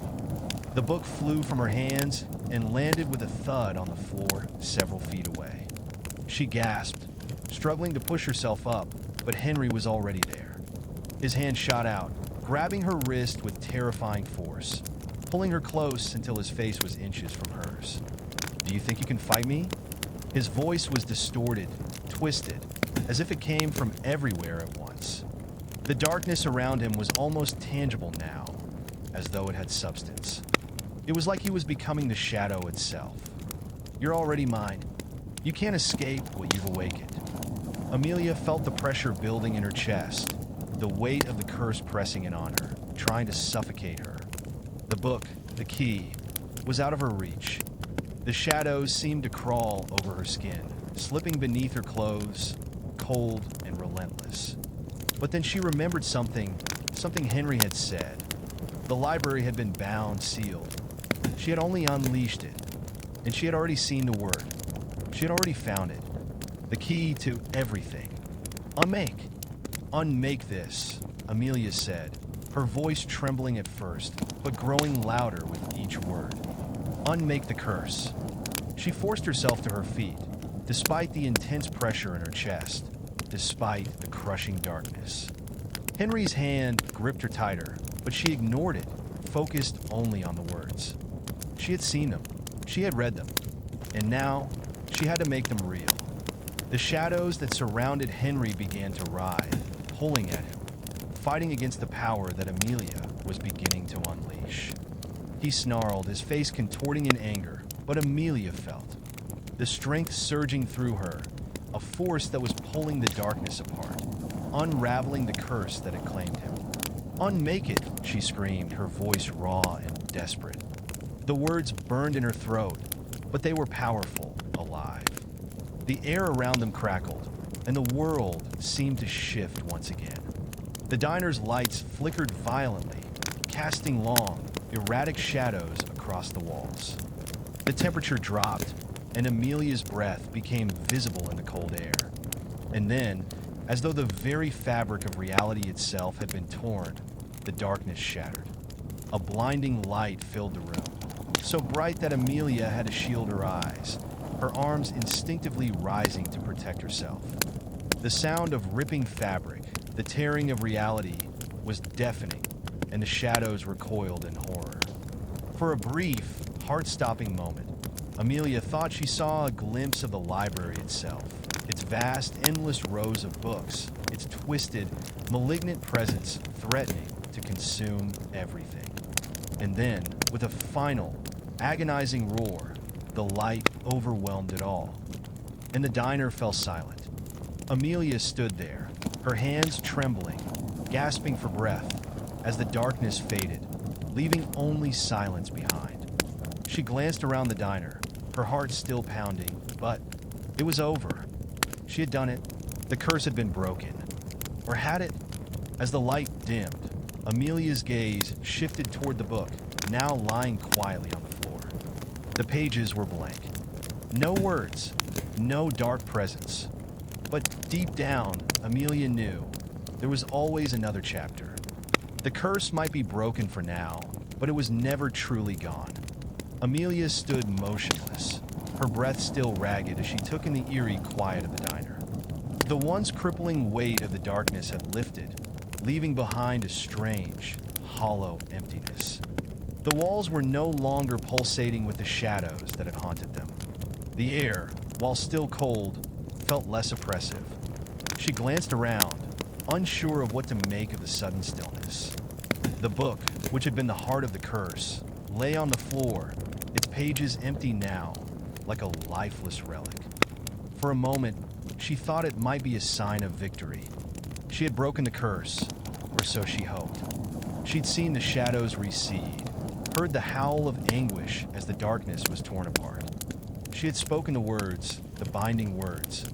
But that thing, the entity that had once been Henry, was gone, but she still felt the faint echo of his presence. His voice lingered in her mind, reminding her of something. It's never over. Amelia took a cautious step forward, drawn to the book despite the warning bells ringing in her head. The diner was still as death, but her pulse quickened as she knelt down and reached for the book. She had to know. She needed to see what was inside now. The instant her fingers brushed the cover, the lights flickered violently. The ground beneath her feet seemed to shift again, as though the world itself had decided to reawaken. Her heart pounded as the shadows that had once surrounded her began to stir, slowly at first, like they were biding their time, waiting. The air grew thick again, suffocating, and a low hum vibrated through the floor, deep and unnatural. The book trembled in her hand, as though it was alive. She pulled the book back toward her, desperate to see what had changed, but before she could open it fully, she heard the sound, the unmistakable sound of a door creaking open. No! Amelia's head snapped up. The diner's door was ajar, the creak of the hinges grinding through the air like an omen. She knew what it meant before she saw him again. She knew the thing that had once been Henry was not truly gone. The very moment she'd spoken those binding words, she'd realized the truth. It had been waiting. She stood, slowly, her body tense as she turned toward the door. There was no escaping it now. The curse had never been fully severed. It had only shifted, reformed into something more dangerous, something darker. Henry was back. But this time, he wasn't just a shadow or a twisted reflection. He was something new. A manifestation of the curse itself. A true embodiment of the evil that had been loosed upon the world. The library had been merely a vessel, a container. Now the curse was free. The door creaked open wider, and there he stood, just outside the threshold, his figure cloaked in darkness. He was no longer just a man. He was something far worse. His eyes were still voids, but they pulsed with an unnatural, almost alive quality, swirling with black smoke that bled from the edges of his pupils. His lips were curled into that twisted, mocking smile once again, but it was bigger this time. More dangerous. "Did you really think you could escape me?" he asked, his voice low, a raspy whisper that seemed to echo all around her, vibrating in the walls and in her very bones. He stepped forward slowly, the shadows stretching along with him, as though they were connected to his very movements. Amelia's breath hitched as she backed away, the empty pages of the book still clutched in her hand. It was no longer her ally. It had betrayed her. It had tricked her into believing that breaking the curse was as simple as speaking a word. The truth was far worse. The book wasn't just a relic of the curse, it was its anchor.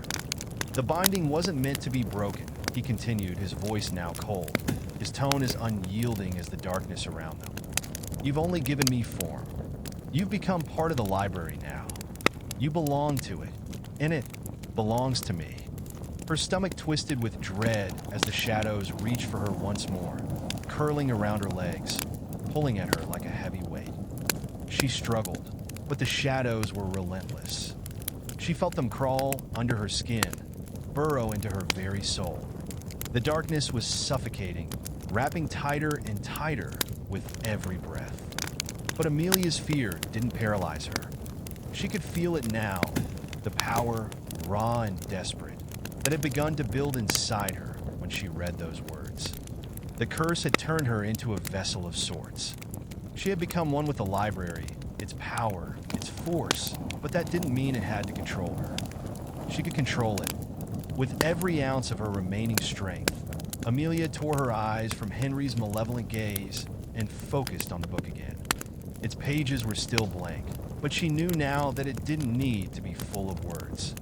The power had always been within her, waiting. The book had only acted as a conduit. The shadows recoiled as she opened the book once more. She had to unmake it again.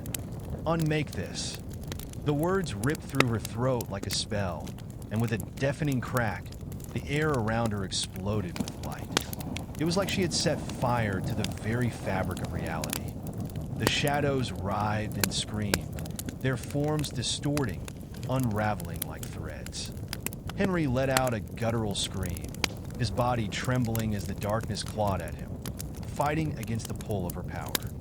He roared in fury as the light grew brighter, more intense, until it felt as though the very diner, the very ground beneath her, was being torn apart.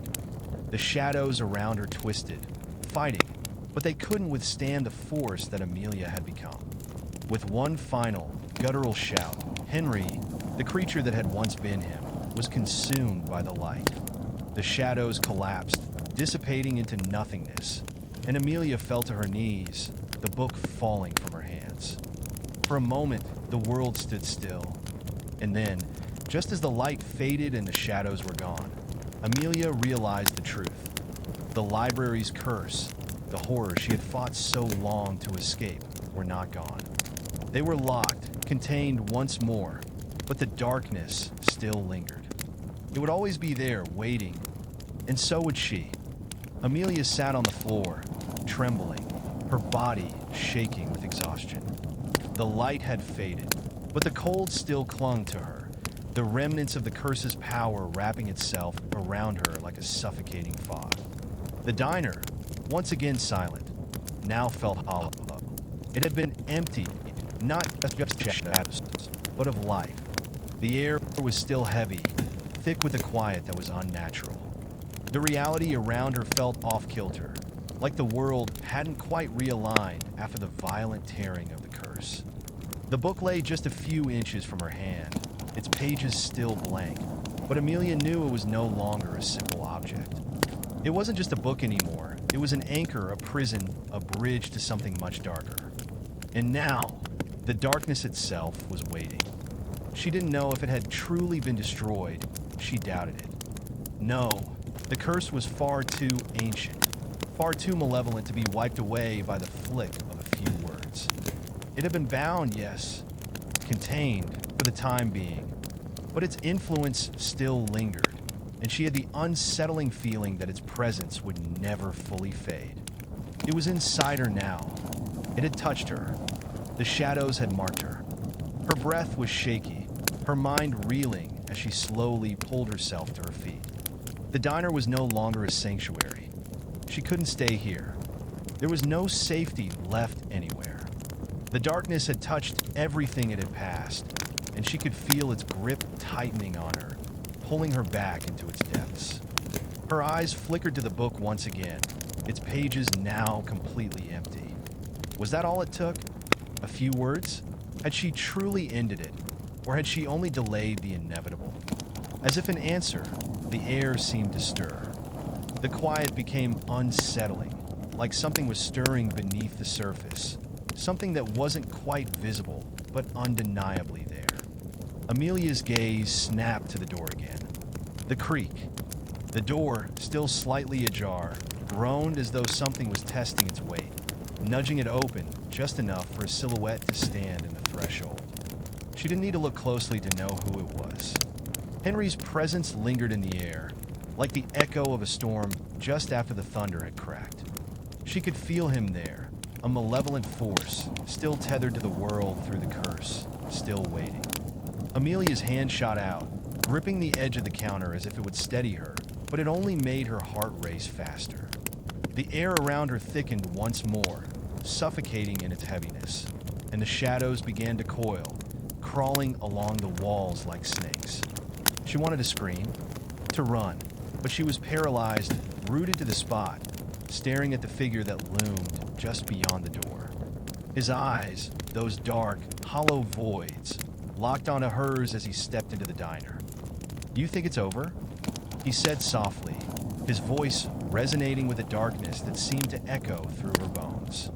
"I never left. Not really." Amelia's stomach dropped. The words rang in her head like an alarm bell. It was true. The curse had never truly been broken. She had only displaced it, made it shift, and now it had found its new form. She had thought that by casting the words, she could cleanse herself of it. But the book had only redirected the curse. She had unleashed something far worse. Before she could react, Henry's form began to distort. His edges blurred, and the air crackled around him like static. The shadows surged forward, as if drawn to him, wrapping themselves around his body until his outline twisted and shifted into something unrecognizable.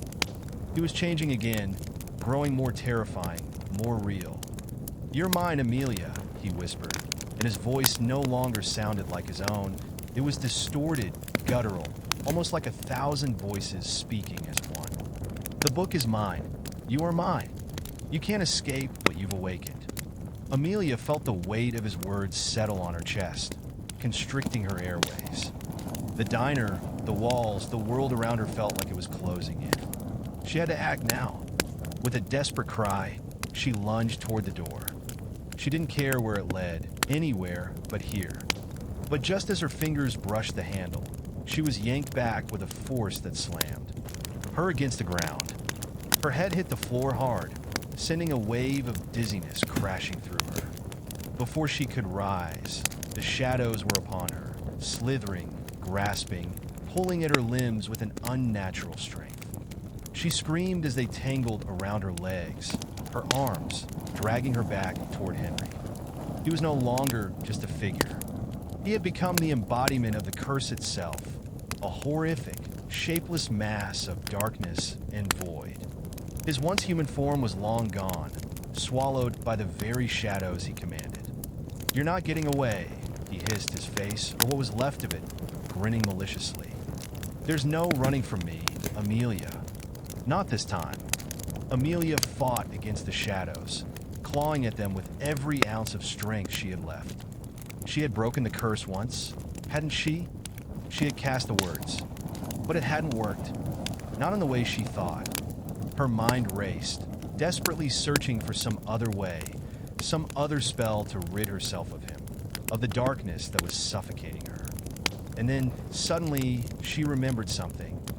A moment from her past, when she had first found the book hidden in the dusty corner of the library. The ancient writing, the warnings in the margins.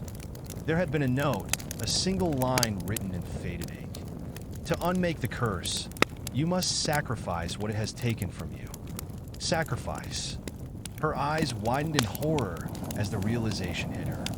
The price of breaking the curse had always been clear. It wasn't just her life it wanted. It wanted her soul. Her heart pounded as she tried to comprehend what she needed to do. To truly unmake it, to destroy the curse entirely, she would have to give herself to it. To sever herself from everything. to sacrifice the very essence of who she was. Henry, or what had been Henry, reached for her with long, twisted fingers. "You can't escape," he whispered. But Amelia knew what she had to do. She couldn't run anymore. She couldn't escape. With trembling hands, she pulled the book to her chest, whispering the only words that could undo the curse. "I sacrifice myself." The words spilled from Amelia's lips, each syllable heavy with finality. "I sacrifice myself." As soon as the words left her mouth, the shadows recoiled, and a low, rumbling vibration filled the air. It was as if the entire world was holding its breath, the weight of her decision pressing down on her. The book in her hands pulsed with an unnatural heat, its pages still blank. But now, something was shifting, something deep within her. Henry's twisted form halted. The malicious grin on what was left of his face faltered as the air around them began to hum with power. Amelia could feel it, an overwhelming force, both suffocating and liberating at the same time. The shadows that had once swarmed around her now seemed to hesitate, as if waiting for something to happen, waiting for the price of her words to take effect. "What have you done?"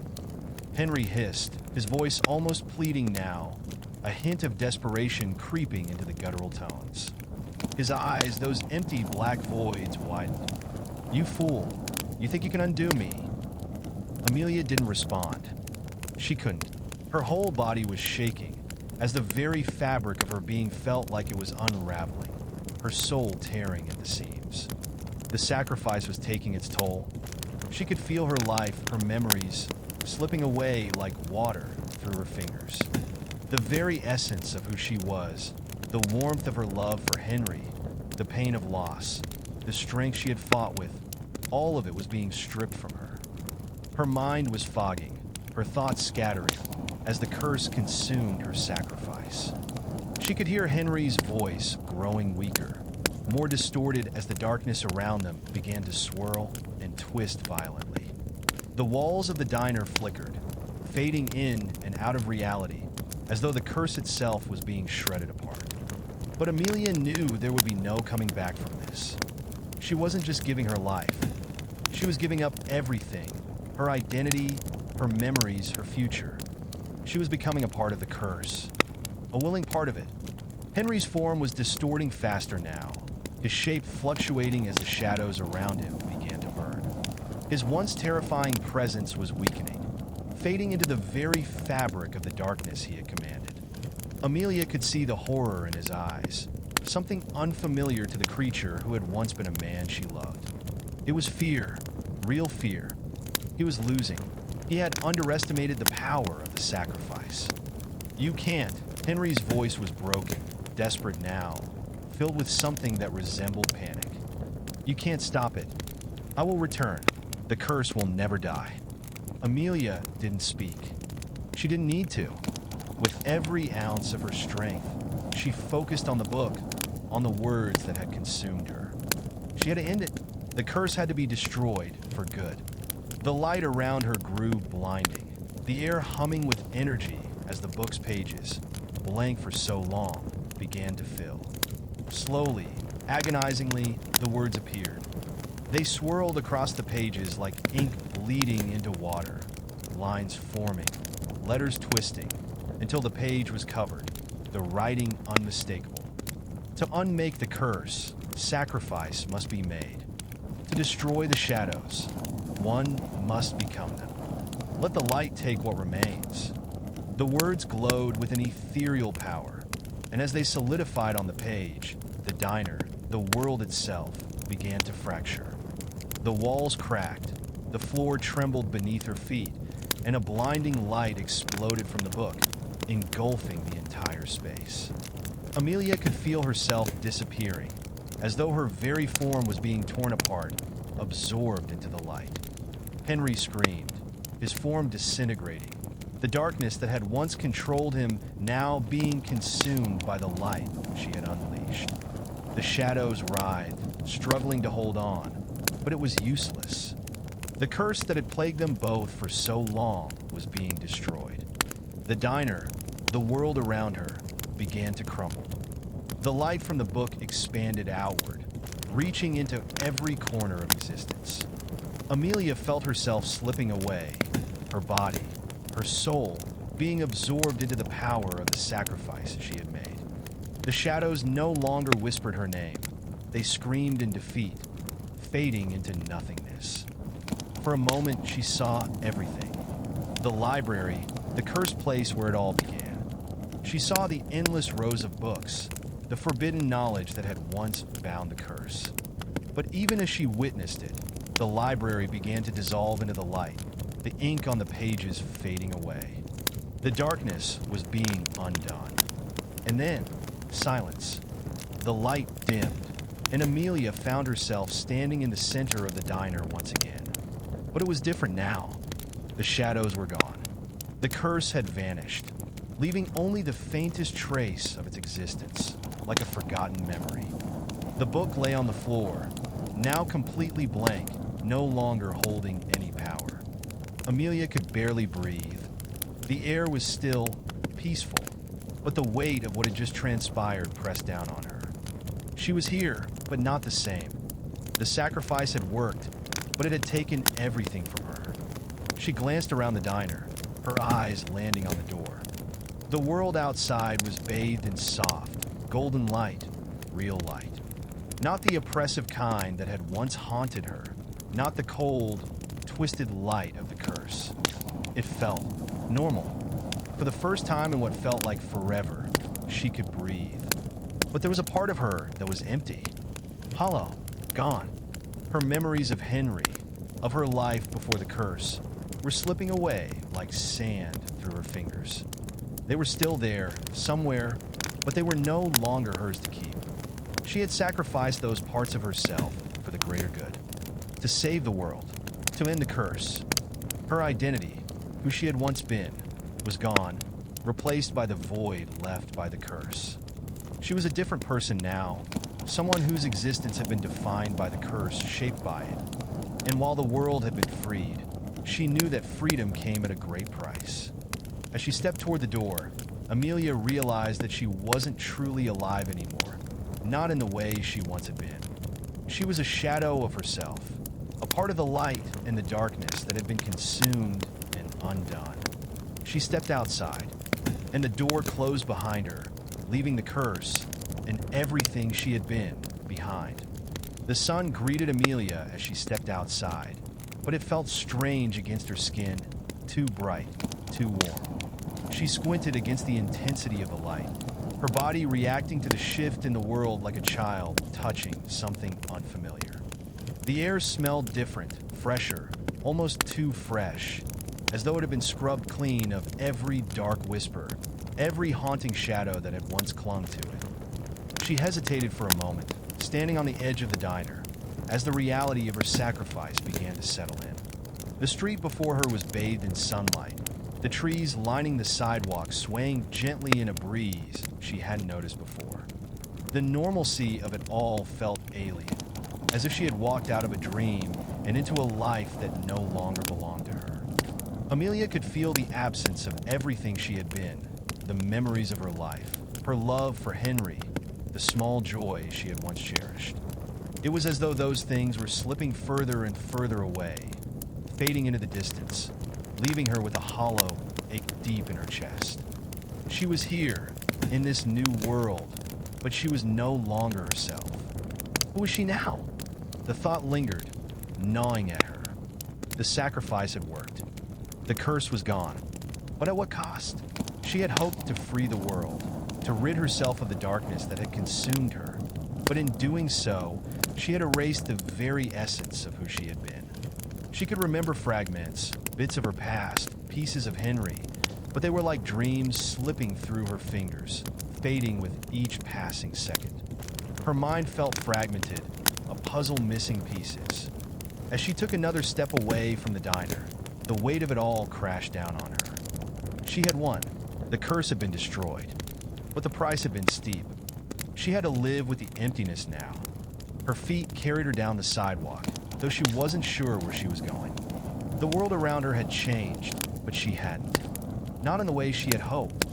The curse had been unmade, but she had been left behind, tethered to nothing but the quiet void inside her. People passed by on the street, laughing, talking, living their lives. They didn't know what had happened. They didn't know the horror she had faced, the darkness she had battled. They didn't know her name, her story, her sacrifice. And in a way, that was the most painful part of it all. She was a stranger in a world that had once been hers, a world she could no longer touch. But then, as if on instinct, she stopped. She felt it before she saw it. A presence, cold and sharp, like a whisper on the wind. Her pulse quickened. She turned slowly, her eyes scanning the street. There was no one there, no one who stood out. Just the usual passersby, all absorbed in their own lives. Yet she felt him, felt the lingering weight of his presence. She shook her head, trying to convince herself it was just the after effects of the curse, the lingering remnants of it in her mind. But the feeling wouldn't go away. It was as though something was watching her, following her, hidden in the shadows of the streets she now walked. The fear, the knowing settled deep in her gut. No, it wasn't over. It couldn't be. Henry had said it, hadn't he? That the curse would never truly die. That it would return. And the way he had spoken those words, that final, desperate plea, it had been clear. Even if he had been consumed by the light, even if the curse had been undone, the entity that had been Henry, the darkness he had become, wasn't truly gone. It was still there, lingering like a shadow, waiting for its chance to rise again. Amelia turned on her heel and started walking faster, a sense of urgency flooding her veins. She had thought she had freed herself, but now she knew the truth. The curse hadn't been destroyed, it had merely been shifted. The battle wasn't over. It was only just beginning. As she walked, her mind raced, trying to piece together a plan. She had been the vessel, the one who had broken the curse, but she couldn't let the darkness return. It had taken everything from her already. She couldn't let it take more. She needed to find answers. The library. It was the only place she could think of, the one place where she might find the knowledge to finish this, to make sure the curse was truly gone.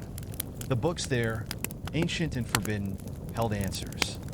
The library had always been the center of the curse's power, and maybe, just maybe, it could hold the key to its final destruction. But as she quickened her pace, her body still heavy with the aftermath of her sacrifice, a cold chill ran down her spine. She couldn't escape the feeling that she was being followed, that something was out there, in the shadows, watching her every move. She glanced over her shoulder again, but there was nothing. Nothing but the ordinary world she had once known. Yet the feeling persisted. Something was coming. Suddenly she heard it. The faintest whisper of a sound behind her, just a flicker in the wind. Amelia. The voice. It was faint, distorted like an echo of something familiar. But it was there. Her heart slammed in her chest as she whipped around, her breath caught in her throat. But again, there was nothing. No one. The air grew colder. The shadows on the street stretched longer, deeper, as though the world itself was warping, twisting. And then she saw it, a figure in the distance, standing just outside the glow of a streetlight. A tall, dark shape, standing unnaturally still. Her breath hitched. It was Henry. But it wasn't Henry. Not anymore. He had become the darkness itself, the very embodiment of the curse she had fought to destroy. His eyes gleamed, black and endless, the faintest glimmer of recognition buried deep within them. And though his body was mostly shadow, she could feel the weight of his presence, the malice in his gaze. The hunger. You thought you were free? His voice carried across the distance, soft but filled with venom. You think you can run from what you've become? Amelia's heart sank as she realized he had never left. He had never truly been gone. The darkness had taken root in her, in the very world she had tried to save. And now it was rising again. The battle wasn't over. It had only just begun. Amelia stood frozen, her heart hammering in her chest as she faced the figure in the distance. It looked like Henry, his silhouette, his height, even the way he stood, yet it wasn't him. She could see it in the way the shadows clung to him, swirling around him like an inky mist, distorting his shape. His eyes glimmered with malice, empty and black as coal, a void that seemed to suck in all the light around him. He had become the curse itself, and the realization hit her like a physical blow. The sacrifice she had made, the destruction of the curse, it hadn't been enough. "You're not free," the figure said again, his voice a low, guttural whisper that seemed to seep into her very bones. "You can't undo what you've done, Amelia. You've broken the curse, but in doing so, you become part of it. You are mine, and you will never be rid of me." Amelia's mind raced. She thought back to the words from the book, the final line. "To unmake the curse, you must sacrifice what it has taken from you." She had given herself, yes, but not in the way she had thought. She had given more than her life. She had given her identity, her very soul, to destroy the darkness. And now it had returned, not as a shadow in the world, but as a shadow inside her, something that could never truly be torn from her. She had become the vessel for the curse's power. "No," she whispered, taking a step back. "I won't let you have me. Not like this." The figure laughed, a hollow sound that reverberated in her chest. "It's already too late. You can't fight me. You are me." The shadows at his feet began to crawl toward her, curling and snaking along the ground like serpents, as though they could sense her fear, her resistance. Amelia's breath came faster, panic rising in her throat, but she refused to let it consume her. She couldn't. Not now. Her fingers clenched around the edges of her coat, the fabric feeling foreign against her skin. She tried to call upon the power she had wielded before, the words she had used to break the curse, but they felt distant now, almost forgotten. The weight of her sacrifice had dulled everything, the magic, the connection to the book, her sense of self. The world around her was fading into shadow, and for a moment, she thought she might lose herself entirely. But then something snapped inside her. She wasn't just a curse. She was still Amelia. She still had her will, her choice. It wasn't over. She hadn't given everything. With a surge of determination, Amelia forced herself to look directly at the creature, at the twisted version of Henry, and spoke through clenched teeth. "You can't take me. You can't control me anymore. I'm not yours to have." The shadows hesitated, a ripple of confusion passing through them. Henry's figure, if it could still be called that, tilted its head, the dark, empty eyes narrowing on her. There was a flicker of recognition, a moment of doubt, maybe even fear, but it was fleeting. "No," the figure growled, its voice thick with anger. "You are mine. You will always be mine. The curse lives in you forever." Amelia's chest tightened, but she stood her ground. Forever. He had no idea what that word meant anymore. She wasn't a part of the curse. She had just let herself believe she was. "I'm not your prisoner," she said firmly, her voice unwavering. "You may have taken everything from me, but you will not take my soul. I am more than the shadows. I choose to fight." As she spoke the words, a surge of energy coursed through her. It wasn't the same energy that had ripped through the diner, the light that had destroyed the curse. It was something else. A power deep inside her, something that had been left untouched, a final reserve of strength she hadn't known she still had. She didn't need the book to fight anymore. She had the choice. The power of the sacrifice had weakened the curse, left it vulnerable. Amelia was no longer the vessel of it. She had become its counterforce.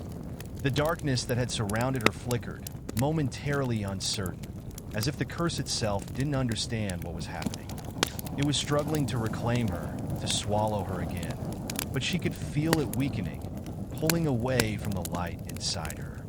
She could see the world, bright and sharp, every detail returning to her, the warmth of the sun on her skin, the wind in her hair, the sound of footsteps on the pavement. These things mattered.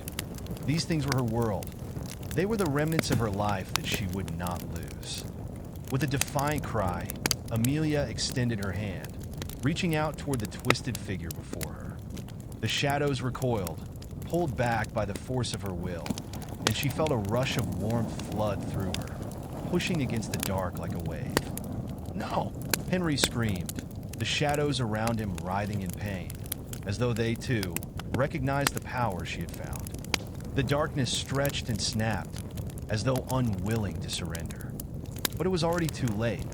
Amelia focused, the energy growing stronger with every passing second. Her thoughts cleared, the memories of the sacrifice, now fading as the light she had found within herself filled the empty spaces left by the curse.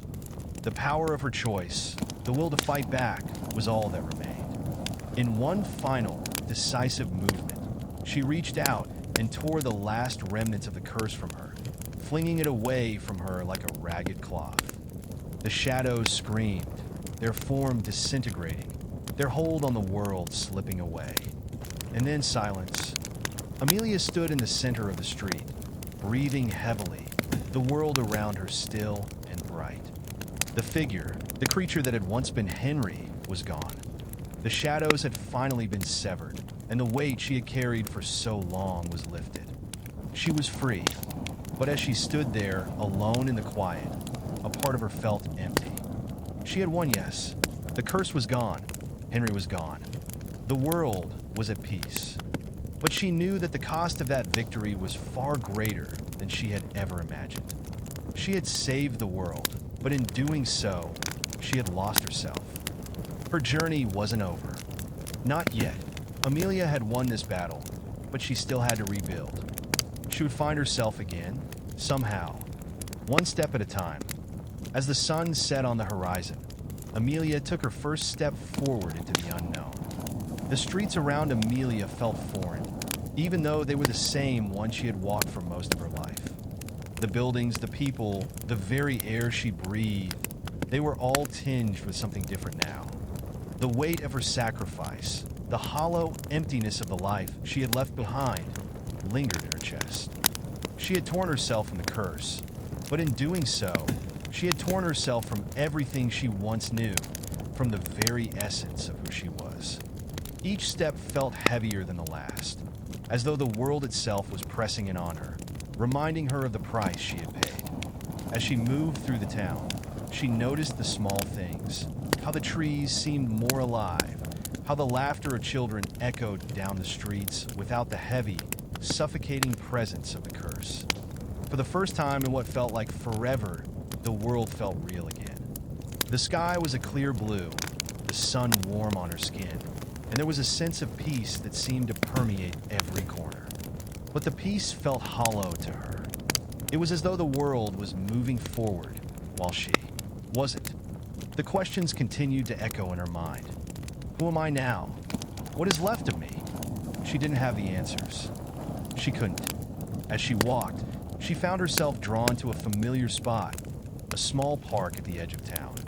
She used to come here often to think, to escape the chaos of the world. It was a place where she could breathe, where she could be herself before everything had changed. Now, it felt like a relic of the past, ghost of a life she lost. The swings creaked softly in the breeze, and the sound of rustling leaves filled the air.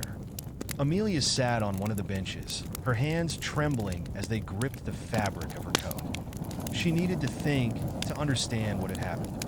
But it was hard to think when everything inside her felt broken. The memories of Henry, of their love, their lives, came flooding back, and she felt a sharp pang of grief in her chest. She had given up so much to destroy the curse, to set things right. But now that the darkness was gone, she was left with nothing but the echoes of who she used to be. Her eyes wandered to the ground, and for the first time, she noticed something strange. At the foot of the bench, just beyond where the grass met the concrete path, there was a small patch of earth, a patch that seemed out of place, darker, deeper than the surrounding soil, like something had been buried there. Her curiosity piqued. Amelia stood up and approached the spot. Her heart beat faster as she knelt down, her fingers brushing the soil. The earth was soft beneath her touch, and as she dug gently with her hands, she unearthed something, a small, worn leather book. A book? She froze, her fingers trembling as they closed around the object. Her heart skipped a beat as she recognized it. The binding, the texture, it was the same book she had used to break the curse. The book that had been the key to everything. But how could it be here? It had been consumed by the light, destroyed along with the curse. Amelia's mind spun, the fog of confusion and grief suddenly clearing, replaced by a creeping sense of dread. She knew what this meant. She felt it. The book had returned, and with it, so had the darkness.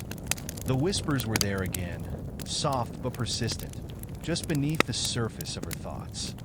They were calling to her, urging her to open it, to read the words that would undo everything she had just done. But she couldn't. She wouldn't. She had already sacrificed too much. She had already lost too much. And yet, the darkness had found its way back. She could feel it, seeping into her soul, into the very air around her. The curse wasn't truly gone. It had merely been delayed, pushed back into the shadows. And now, it was creeping forward once more, finding its way back into her life, back into her mind. Amelia closed her eyes, clutching the book tightly in her hands, trying to steady her breath. She couldn't let it control her again. She couldn't let the darkness win.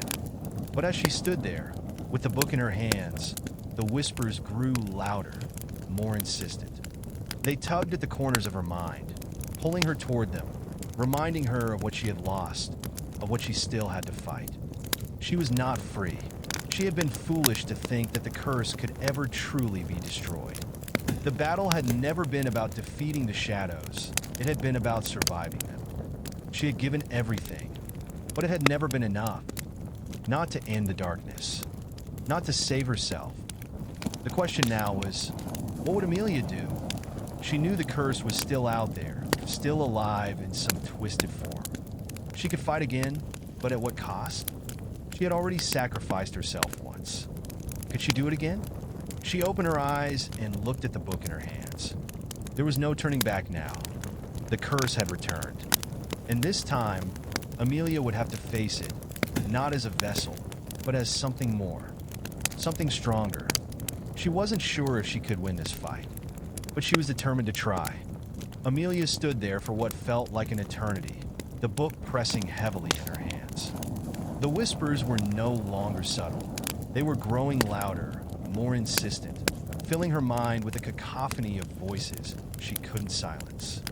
She could feel the shadows creeping around her again, just beneath the surface of her thoughts, wrapping themselves around her heart, pulling her closer to the abyss. You can't escape it. The voice was Henry's, or perhaps it had once been, but now it was distorted, hollow, filled with a cruelty she had never heard from him before. You've already given yourself. You can't run from what you are. But Amelia shook her head. No. She clenched her jaw, her nails digging into the leather cover of the book. She wouldn't listen. She couldn't. I am not you. The words were whispered, soft but firm, and as she said them, something inside her shifted. The world around her felt like it was closing in, but she stood her ground, her breath steady, even as the shadows twisted and writhed at the edges of her vision. She had been weak once before, but now she knew what she was capable of. She had survived the darkness, fought it with everything she had, and she had won. I won't be your vessel anymore. For a moment, the whispers paused, as if taken aback. Amelia could feel their hesitation, their uncertainty. The shadows lingered, restless, but they could sense the change within her. She was different now, stronger. She wasn't the same woman who had entered that diner, desperate and broken. She wasn't the same woman who had sacrificed her soul in the hope of ending the curse. Amelia had found something deep within her, the remnants of her true self, buried under layers of grief, pain, and fear. She had reclaimed her will, and now it was time to fight once more. With a defiant breath, she opened the book. The pages were stained, faded with time, but the words on them were as clear as ever. They were calling to her, drawing her in, tempting her to read, to finish the curse. But she didn't need the words anymore. She didn't need the magic that had once been her salvation. The power had always been within her. Her fingers hovered over the pages for a moment, hesitation flickering in her chest, but she knew what she had to do. She closed the book. The moment the cover snapped shut, the shadows around her recoiled, as if the action had shocked them, as if they hadn't expected her to resist. The wind picked up, a sharp gust of air that sent a chill through her body, but Amelia remained rooted to the spot, her eyes now glowing faintly with the light that had filled her during the final moments of the curse's destruction. "You thought you could control me," Amelia said, her voice low but filled with power. "You thought you could bend me to your will. But you're wrong. You can never have me." For a brief second, the darkness seemed to flicker, as though questioning whether she truly understood the depth of her words. But then, like a wave crashing against a shore, the shadows surged back toward her, as if testing her resolve. Amelia closed her eyes, inhaling deeply. She could feel the pulse of the world around her, the life that was still there, still thriving despite the darkness that had once threatened to consume it. She could feel the strength of it, the rhythm of the earth, the heartbeat of humanity, and it was hers to protect now. With a sudden surge of energy, she extended her hand toward the swirling shadows. She wasn't casting spells, wasn't calling on magic from the book. No, this power was her own, her choice, her strength. It was the essence of her being, the refusal to let the curse claim her again.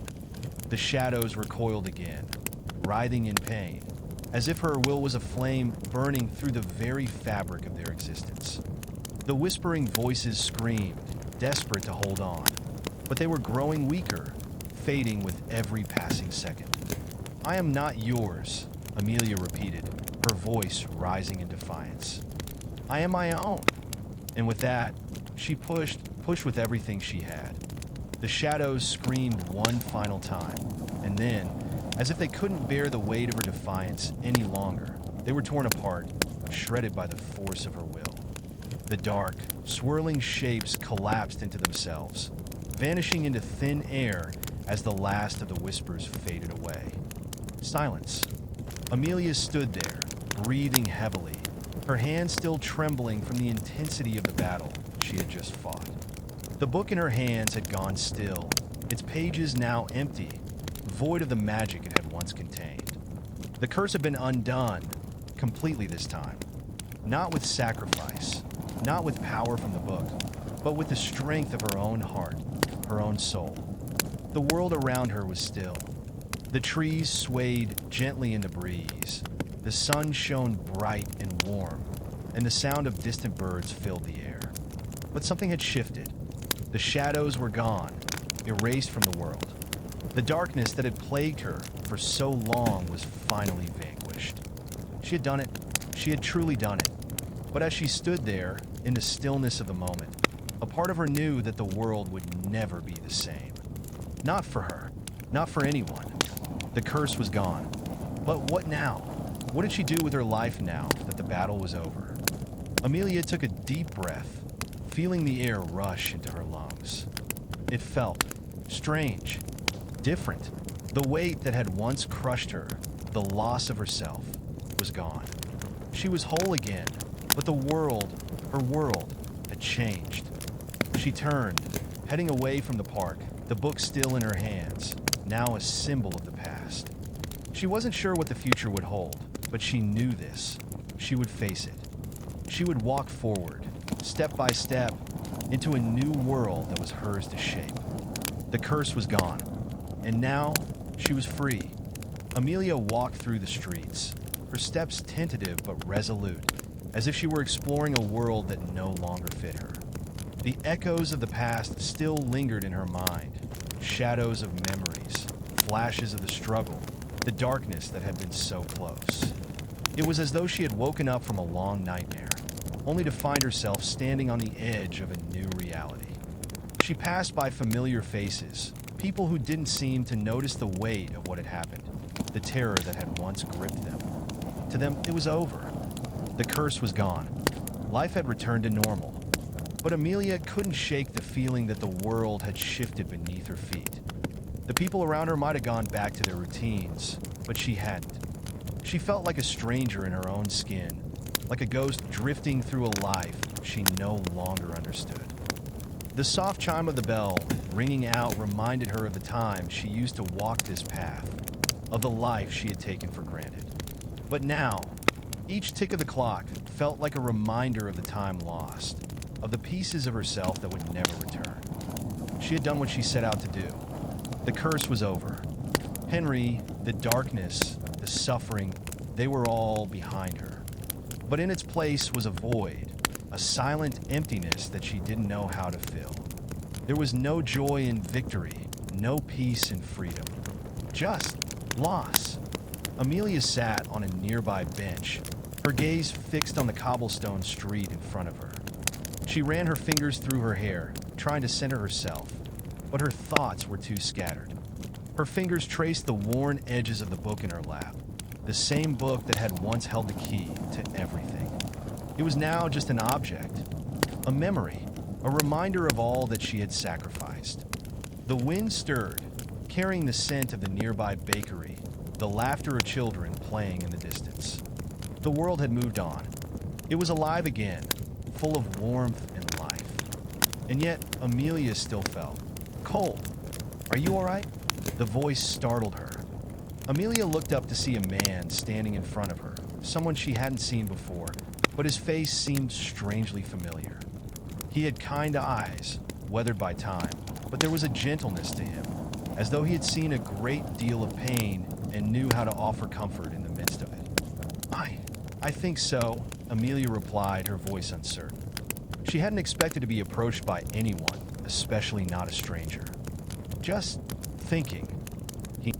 He nodded, taking a seat beside her without asking for permission, as if he had known her for years. "I understand.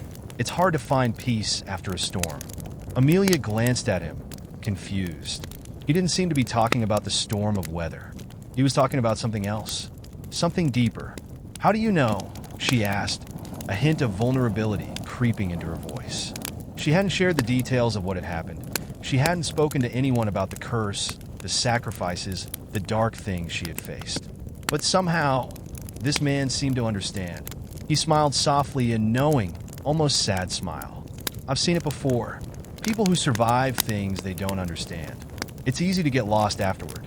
The storm's over, but the wreckage stays." Amelia's chest tightened. The wreckage. Yes, that was it.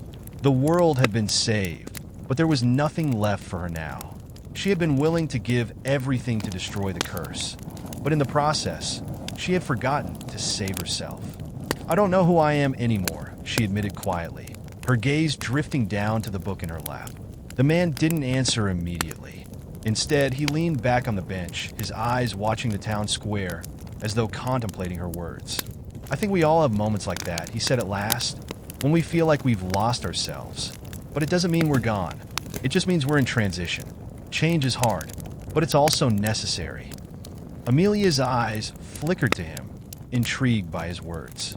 "You think I'm in transition?" The man shrugged, his eyes still distant. "I think you're on the edge of something new. It might not feel like it now, but you're still alive. You're still breathing. You're still here. That means something." Amelia nodded slowly, as though letting the weight of his words settle over her. She wasn't sure what it meant, but it felt like the truth. Maybe she hadn't lost everything. Maybe there was still a chance to rebuild, to find herself again.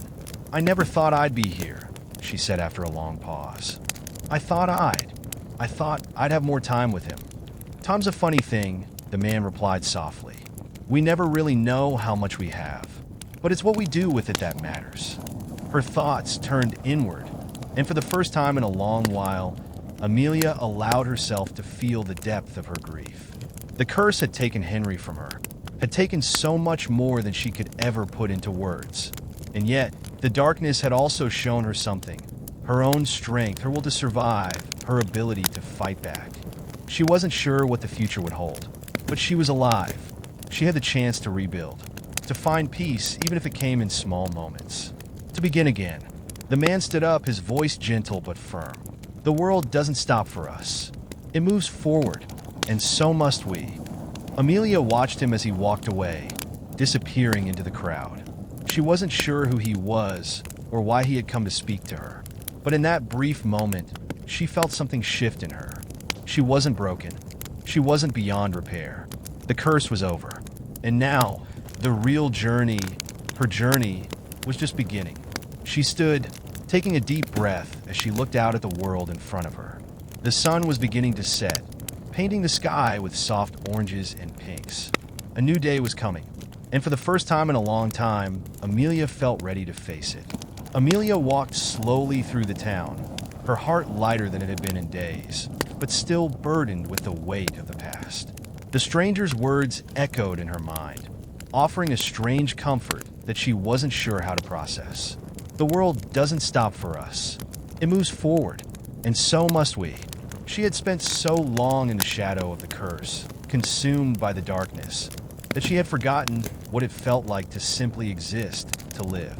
It had been so easy to lose herself in the chaos, to think that the fight against the curse was her entire purpose. But now that it was over, she had to figure out what came next. As she wandered aimlessly, lost in thought, she found herself at the edge of the town, where the forest began to stretch out in front of her. It was a quiet, peaceful place, the perfect spot to reflect on everything that had happened. Amelia hesitated before stepping into the woods, her heart racing with the unfamiliar sensation of being unanchored, untethered from everything she once knew. She wasn't sure what she was looking for, or if she even knew how to find it. But the forest felt safe, like it could offer the solitude she needed to gather herself. The air smelled of pine and earth as she walked deeper into the trees. The canopy above filtered the light into soft beams, creating pools of golden warmth on the forest floor. It was beautiful, peaceful, everything she had been longing for in her chaos. But as she walked, she noticed something odd. There was a small path leading off the main trail, barely visible, hidden by overgrown weeds and branches. It was strange. She didn't remember seeing it before, but it was as if it had always been there, waiting for her. Her curiosity piqued. Amelia stepped off the main path and followed the narrow trail. It twisted and turned, winding deeper into the forest, the trees growing denser, the shadows darker. The air felt cooler here, the atmosphere thick with a quiet, almost tangible presence.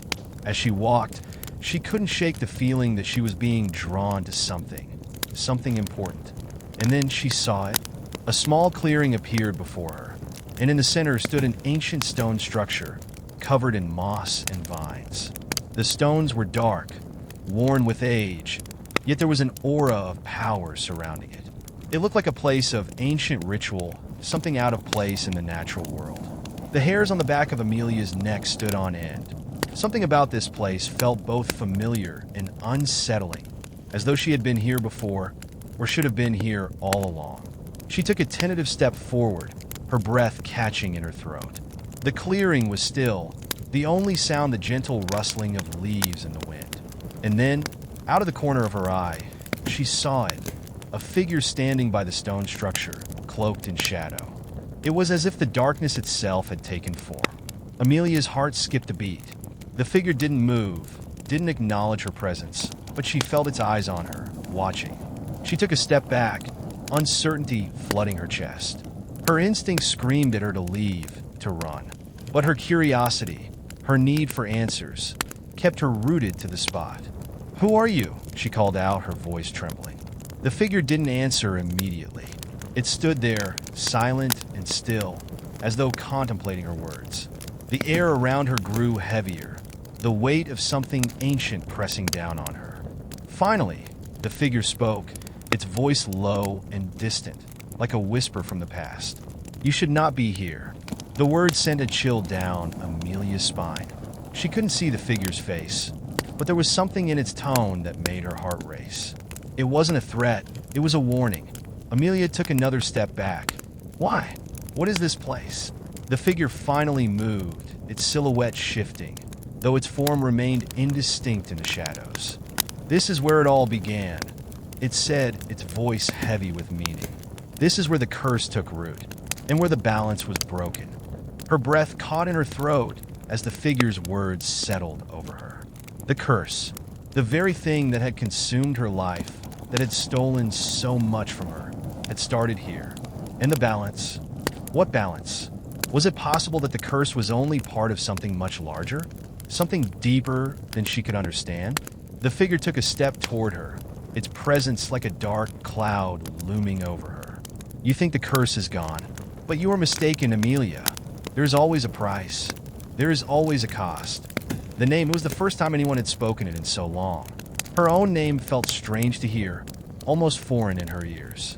What do you mean? Amelia's voice was barely a whisper, fear creeping into her chest. You destroyed the curse, yes, the figure replied, stepping closer. But you did not destroy the power that birthed it. You cannot sever the roots of something so ancient. It will find its way back, and you will not escape it. Not forever. Amelia felt a cold rush of panic flood her chest. No, she had broken a curse. She had ended it. She had felt the weight of it lifting, the grip of the shadows releasing her. It was over. It had to be over.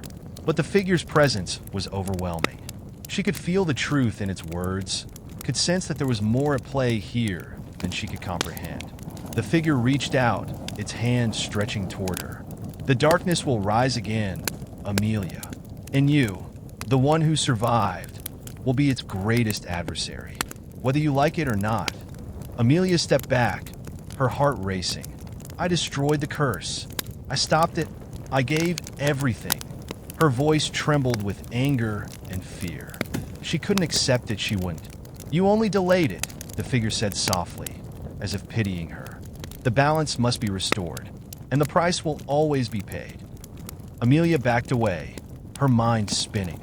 The figure's words were starting to weigh heavily on her, and she could feel the presence of something vast and ancient stirring beneath the surface, as if it had always been watching, waiting for the right moment to return. The figure stepped forward, its presence a shadow too dark to escape.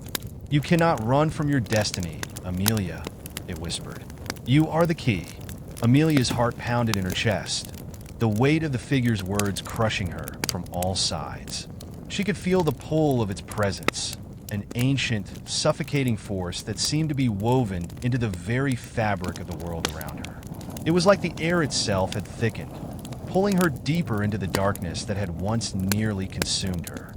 No! She shook her head, as if by denying it, she could banish the figure's words from her mind. I ended it. I stopped the curse. The darkness, it's gone. The figure did not respond at first. It simply stood there, watching her with a strange stillness. The way it moved, or rather how it didn't move, was unsettling. There was no shift in its form, no twitch of its limbs. It was as if the figure had never been fully alive, as if it were a manifestation of something else entirely, something beyond the natural world.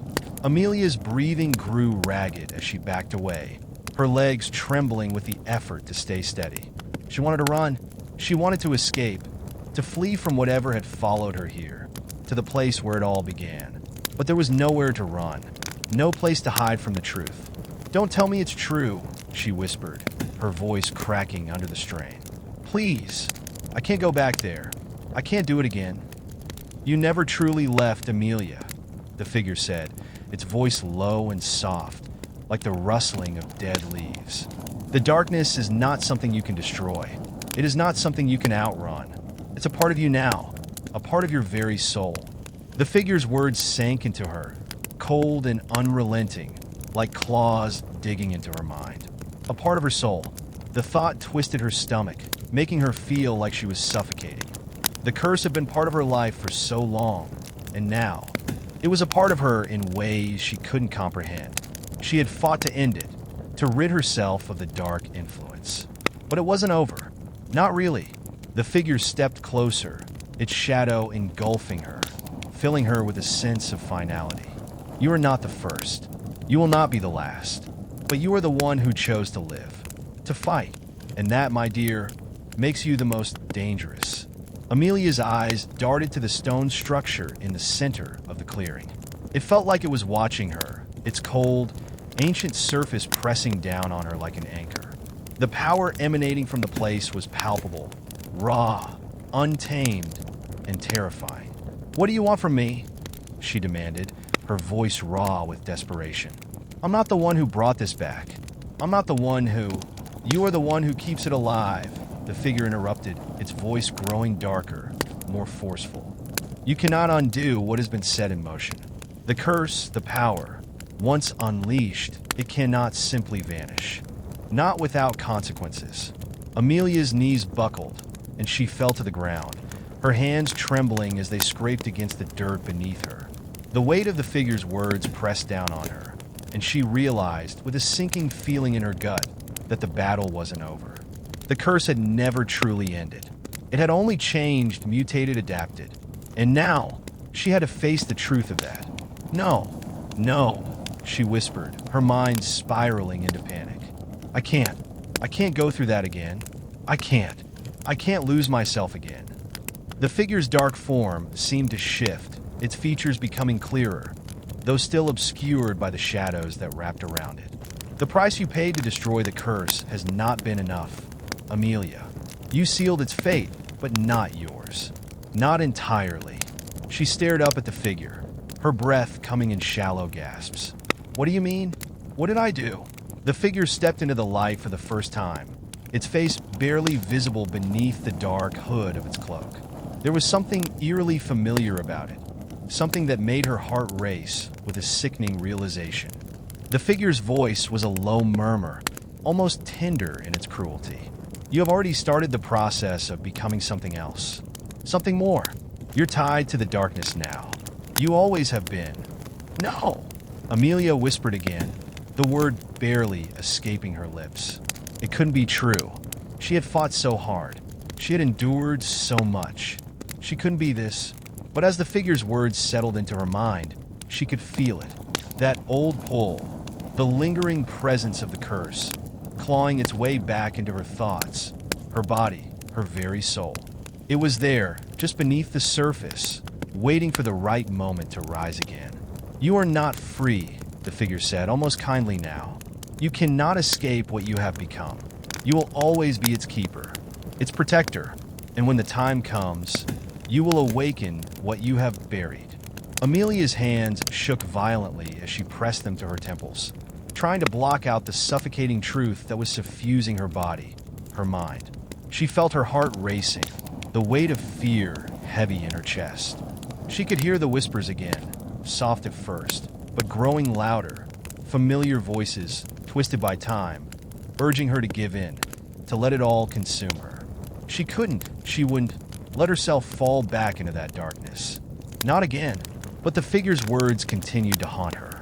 She felt the power of it growing stronger, the curse crawling up her spine, whispering promises of endless power in exchange for her soul.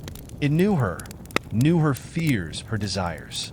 It was offering her everything she had wanted before, everything she had been willing to sacrifice herself for. "The darkness will always be there," it whispered. "You cannot deny it forever. It is yours, and it will come back for you, Amelia. It always does." Amelia clutched the book tightly to her chest, her knuckles white, and pushed herself to her feet. Her legs were weak, her body trembling, but she stood tall. No matter how dark the whispers grew, no matter how tempting the offer of power became, she wouldn't let herself fall again.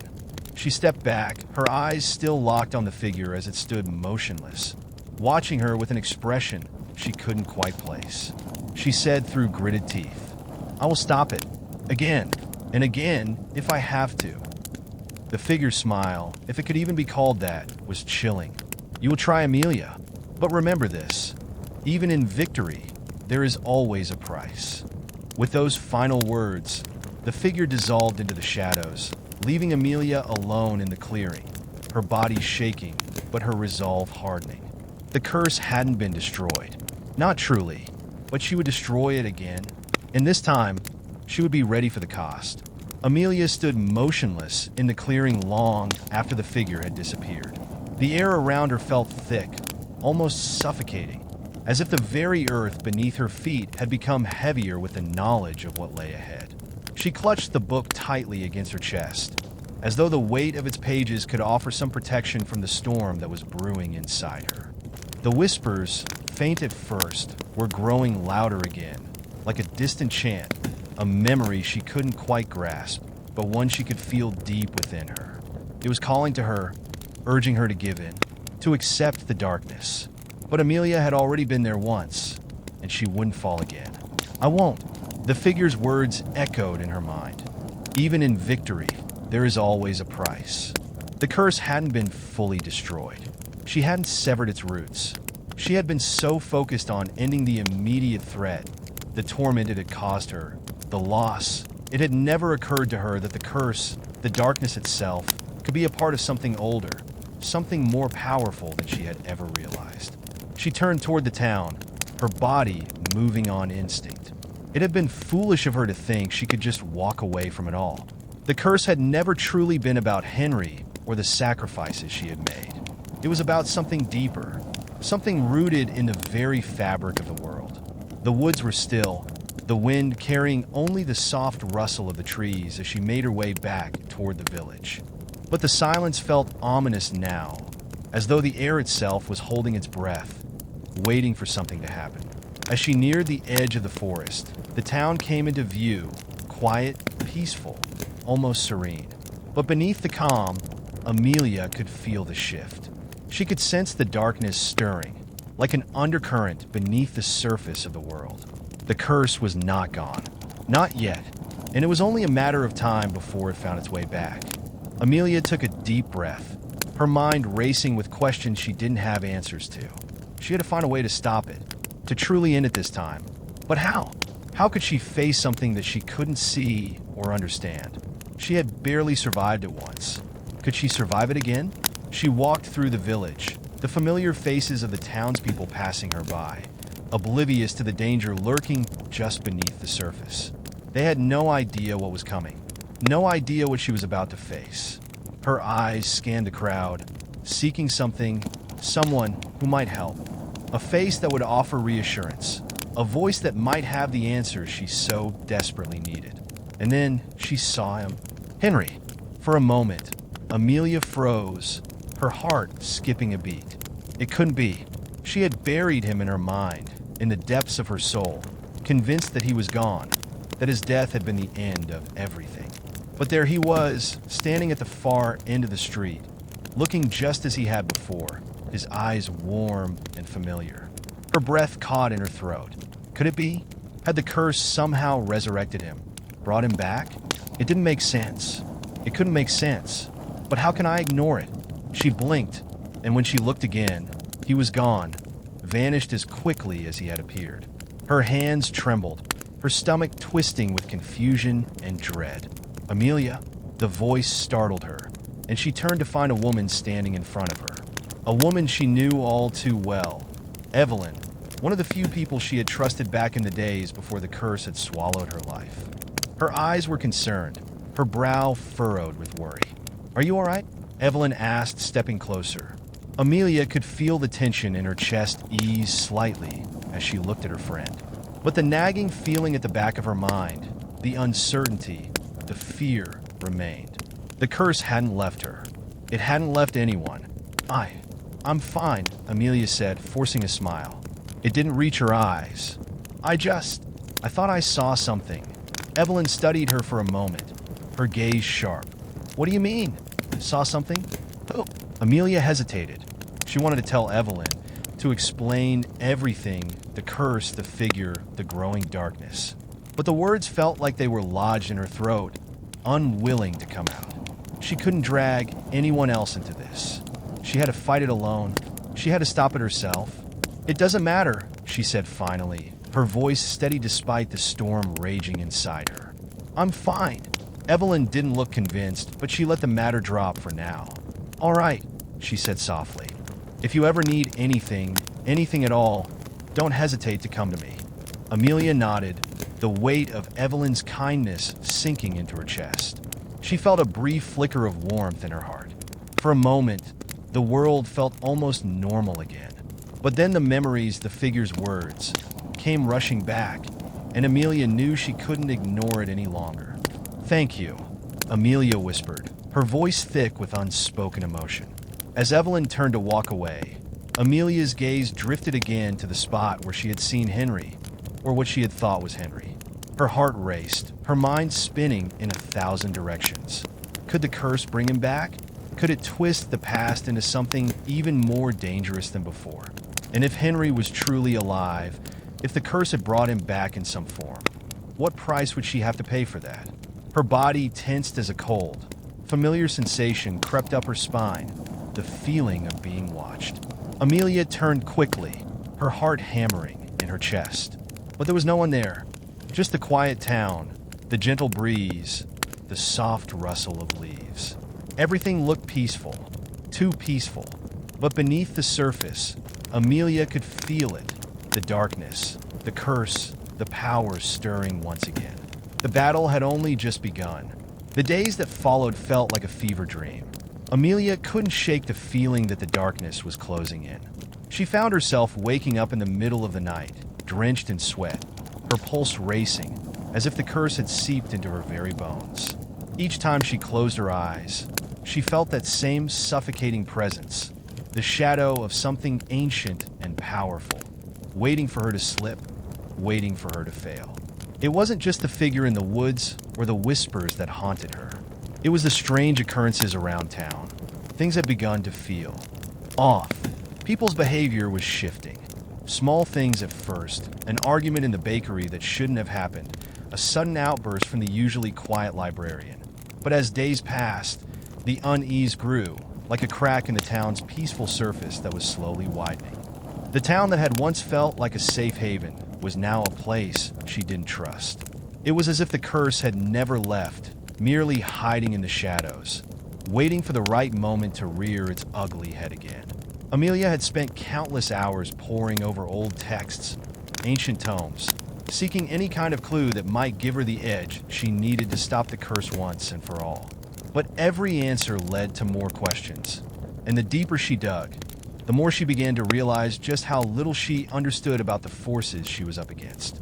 One evening, as she sat in the dimly lit corner of the town's library, flipping through an old journal that spoke of ancient rituals and dark powers, she heard a soft tap at the door.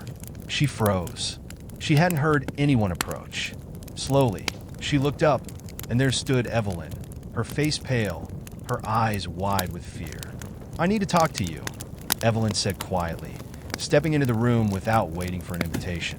There was a tension in her voice, a sense of urgency that made Amelia's pulse quicken. "What's wrong?" Amelia asked, her throat tight. She set the book down and stood up. "Evelyn, what happened?" Evelyn closed the door behind her, her eyes darting around the room nervously. It's happening again, Amelia. People, the town, it's like they're changing. Everyone is on edge. I saw something. I don't know what it was." Amelia's heart skipped a beat. She had feared this would happen. The town was starting to feel the effects of the curse, and it was spreading faster than she had anticipated. Something had triggered it, something she hadn't accounted for. She felt the weight of it pressing down on her, and the suffocating fear of the unknown clawed at her chest. "What did you see?" Amelia asked, her voice strained. Evelyn swallowed hard. "I was walking through the square when I saw a man, a stranger, someone I didn't recognize. He was standing by the fountain, staring at the water. But when I looked again, his face, it was like it wasn't his anymore. It changed, in front of my eyes, like it was twisting." Amelia's breath caught in her throat. No, she had heard of such things. The curse had the power to warp reality itself, to twist people into something unrecognizable. The figure in the forest had warned her, but she hadn't understood the full scope of the danger. "The curse is back," Amelia murmured, a cold chill running down her spine. She looked at Evelyn, her heart heavy with the weight of the truth. "And it's changing people." Evelyn took a step back, her eyes wide with fear. "What are we supposed to do? How can we stop it?" Amelia bit her lip, thinking quickly. She had to act. She had to stop it before it spread any further, before the curse tore the town apart. But the answers were slipping through her fingers, just out of reach. There was so much she didn't know, and the figure's words, "You are the keeper," echoed in her mind, reminding her that the responsibility fell on her. She was the one who had sealed the curse away. She was the one who would have to deal with its return. She could feel the weight of the town's lives pressing on her shoulders. "I don't know yet," Amelia admitted, her voice tight. "But I'm going to find a way. We need to gather more information. We need to know what caused this, what triggered it." Evelyn nodded slowly, but the fear in her eyes didn't subside. "I don't know how much time we have, Amelia. It's spreading. More people are changing. More faces I don't recognize. I don't want to lose anyone else." Amelia nodded, her heart heavy. "I won't let that happen. I promise." But deep down, a gnawing feeling told her that the time for promises was running out. The curse was growing, feeding off the fear and darkness that had been unleashed. And she had no idea just how far it would go before it consumed everything. The next few days were a blur of frantic searching, as Amelia combed through every book and every journal she could find. She spent hours in the library, searching for any mention of a way to stop the curse for good. But the more she read, the more she realized that this curse, this power, was ancient. The rituals she had once used, the blood sacrifices, the dark magic, it had all been just a temporary solution. It wasn't a cure. It was a seal that was now breaking because she had failed to break the cycle entirely. One night, after hours of poring over notes and old maps, Amelia found something that made her heart skip a beat. It was a mention of a forgotten ritual, an ancient binding spell used to lock away the curse for good. But the ritual came with a cost. There was no way to perform it without paying a price, an irreversible price. Amelia sat back in her chair, her eyes wide with the realization. The cost wasn't just blood. It wasn't just a life. It was something much worse. To perform the ritual, she would have to give up her connection to the curse entirely. She would have to sever herself from the darkness in a way that would leave her empty. No one would remember her. No one would know who she was. She would be nothing. But it was the only way to stop the curse once and for all. The question now was, could she make the sacrifice? Amelia's mind raced as the weight of the decision settled over her like a crushing wave. The ritual, the only way to stop the curse once and for all, was both a lifeline and a death sentence. She could feel the urgency in her chest, the reality of what was at stake, her town, her friends, her very identity. But to sever herself from the curse entirely, to become nothing, it was almost too much to bear. She leaned forward, her hands trembling as she reread the passage in the journal. It was the only solution, the only one that would work. And yet, her thoughts kept returning to Henry, to the man she had loved, the man whose death had first triggered this descent into darkness. Could she really sacrifice herself like that? Could she sever the last remnants of her connection to the life she had fought so hard to rebuild? The curse had already taken so much from her. Could she really let it take the last piece of who she was? But then she thought of the townspeople, the faces she had seen changing, twisted by the curse. People who didn't know what was happening to them. People who had no idea they were slipping into the darkness, becoming something else entirely. Amelia closed her eyes, steadying her breath. It wasn't about her anymore. It wasn't about her love for Henry, or the memory she had of the life she once led. It was about stopping the curse, saving them, saving everyone. I'll do whatever it takes. The ritual required specific preparations. Items scattered across the old forest, ingredients tied to the ancient forces that had once bound the curse to this world. It was a race against time, and Amelia knew she had to start immediately if there was any hope of stopping the darkness from consuming the town. The forest at night was even more unnerving than it had been before. The trees seemed to whisper in a language she couldn't understand, their branches reaching like skeletal arms, blocking out the moonlight. She could feel the curse in the air, a weight pressing down on her chest, as though the forest itself was alive, watching, waiting for her to make a mistake. Amelia stepped cautiously along the familiar trail, the sound of her footsteps muffled by the thick carpet of dead leaves beneath her feet. She couldn't afford to hesitate. Not now. Her only focus was the ritual and the steps she needed to complete it. Ahead, a small clearing opened up, and in the center was the stone circle where she had first encountered the curse, where everything had started.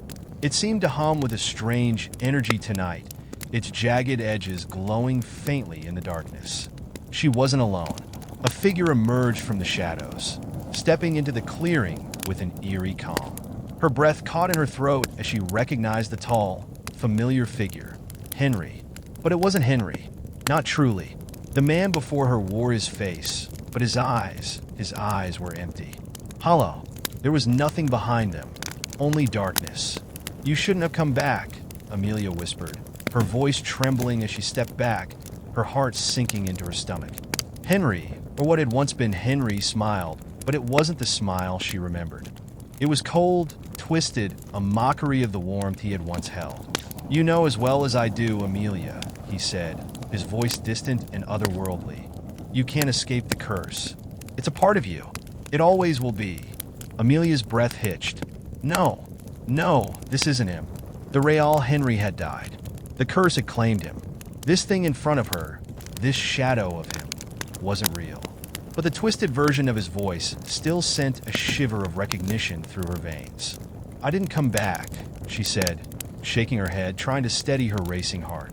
"You never left." The figure took a step forward, and Amelia instinctively stepped back, heart pounding harder now. "You can't stop it, Amelia. You'll never stop it. You're bound to the curse now. The price will be paid.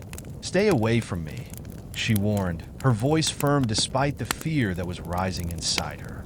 "I'm stopping this. And if you're part of it, I'll send you back to whatever hell you came from." The figure smiled again, its lips twisting into something that resembled a cruel, mocking grin. "You think you can destroy what you've become? What you will always be. The darkness is in your blood now, Amelia.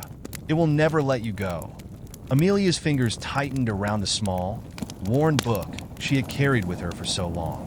She could feel its power, its weight, its connection to the curse, and to her.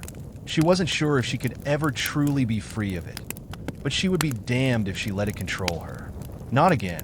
Without a word, she turned and began to chant the incantation, calling on the ancient forces that had bound the curse. The ritual required concentration, precision, and an unwavering will, and Amelia poured every ounce of her remaining strength into it. The figure screeched, a noise that was half human, half something else entirely. It was a sound that grated against her nerves, an auditory assault meant to break her focus. But she stood her ground, continuing the chant. The ground beneath her feet began to tremble, and the air around her thickened. The trees creaked and groaned, as if something deep within them had been awakened. Shadows twisted, taking on forms that shifted just beyond the corner of her vision. The curse was fighting back. The ritual had only one outcome. It would either succeed, or it would consume her. There was no middle ground, no second chance. Please let this work." Suddenly, the figure lunged toward her, its hands outstretched, a dark force emanating from it. Amelia's heart skipped a beat, but she held her ground. With one final, desperate chant, she raised her hand toward the stone circle, the book glowing faintly in her palm. There was a deafening roar. The world seemed to shift, the air thick with energy as the curse fought for its survival. And then everything went silent. Amelia fell to her knees, the strength drained from her body. She felt the last remnants of the curse, its power, its influence, writhe and twist like a dying beast in its death throes. And then, with a final, echoing cry, it was gone. For a moment, everything was still. Amelia's breath came in ragged gasps as she looked around the clearing. The trees were silent. The shadows had receded. The oppressive weight of the curse was gone. But her victory felt hollow. The price had been paid. She had succeeded, but at what cost? The next morning, when the sun's pale light filtered through the trees, Amelia returned to the village. The air felt lighter, the oppressive energy that had clung to everything now gone. The townspeople moved about their day as if nothing had happened, oblivious to the nightmare they had just narrowly escaped. Amelia stood at the edge of the village, looking out at the horizon, her heart heavy with the loss. The ritual had worked, the curse was gone, but she was no longer who she had been. As she turned to leave, her gaze fell on the old stone circle in the distance, silent and untouched. For the first time in a long time, Amelia felt nothing. No fear, no love, no memories. And as the wind whispered through the trees, she realized that, in the end, the curse had taken everything from her, everything that had made her human. She had given everything for the town's salvation. But in doing so, she had lost herself, and she could never return. As the days passed, the town settled into a strange, quiet normalcy. The people moved through their routines as if nothing had ever happened, as if the dark cloud that had hung over their lives for so long had been lifted. The shadows had receded, the whispers had stopped, and for all intents and purposes, life went on. But for Amelia, it was as though she no longer existed in the same world. She walked among the people she had once known, the faces she had once cherished, but none of them recognized her. She no longer felt the warmth of their smiles, the connection she had once shared with them. It was as if her very presence had been erased from their lives, as if she had never mattered at all. At first, she tried to speak to them, to remind them of who she was, but every attempt felt like speaking into an empty room. There was nothing, no spark of recognition in their eyes, no flicker of memory in their hearts. It was as if she was invisible, untouchable, a ghost. Evelyn was the first to approach her, her face full of concern when she saw how empty Amelia had become. But the moment their eyes met, Amelia knew. Evelyn's eyes were blank, devoid of the warmth and understanding they had once shared. It was as if the curse had touched her too, leaving behind nothing but hollow shells in its wake. Amelia, Evelyn's voice was distant, as though she was speaking to someone she had never met. "Are you all right?" Amelia nodded, the motion automatic. She opened her mouth to speak, but the words caught in her throat. What was there to say? How could she explain the emptiness inside her? How could she tell Evelyn that the world had changed, but she hadn't? That she had been the one to break the curse, and in doing so, had broken herself? "I'm fine," she said softly, the words unfamiliar on her tongue. Evelyn smiled, but it was a smile that lacked any real warmth. She didn't press further, and Amelia didn't know if it was because she didn't care or because she didn't remember. It was a relief, in a way. It spared Amelia from having to explain herself, from having to confront the reality of what she had become. But the relief was fleeting. It didn't fill the empty space inside her. It didn't change the fact that, no matter how much she tried to convince herself otherwise, she was no longer the same person who had stepped into that forest all those months ago. The curse had been defeated, yes, but in the process, she had lost everything that had made her who she was. A week passed before Amelia found herself standing at the edge of the stone circle once more. The place where it had all started. The place where she had made her final sacrifice.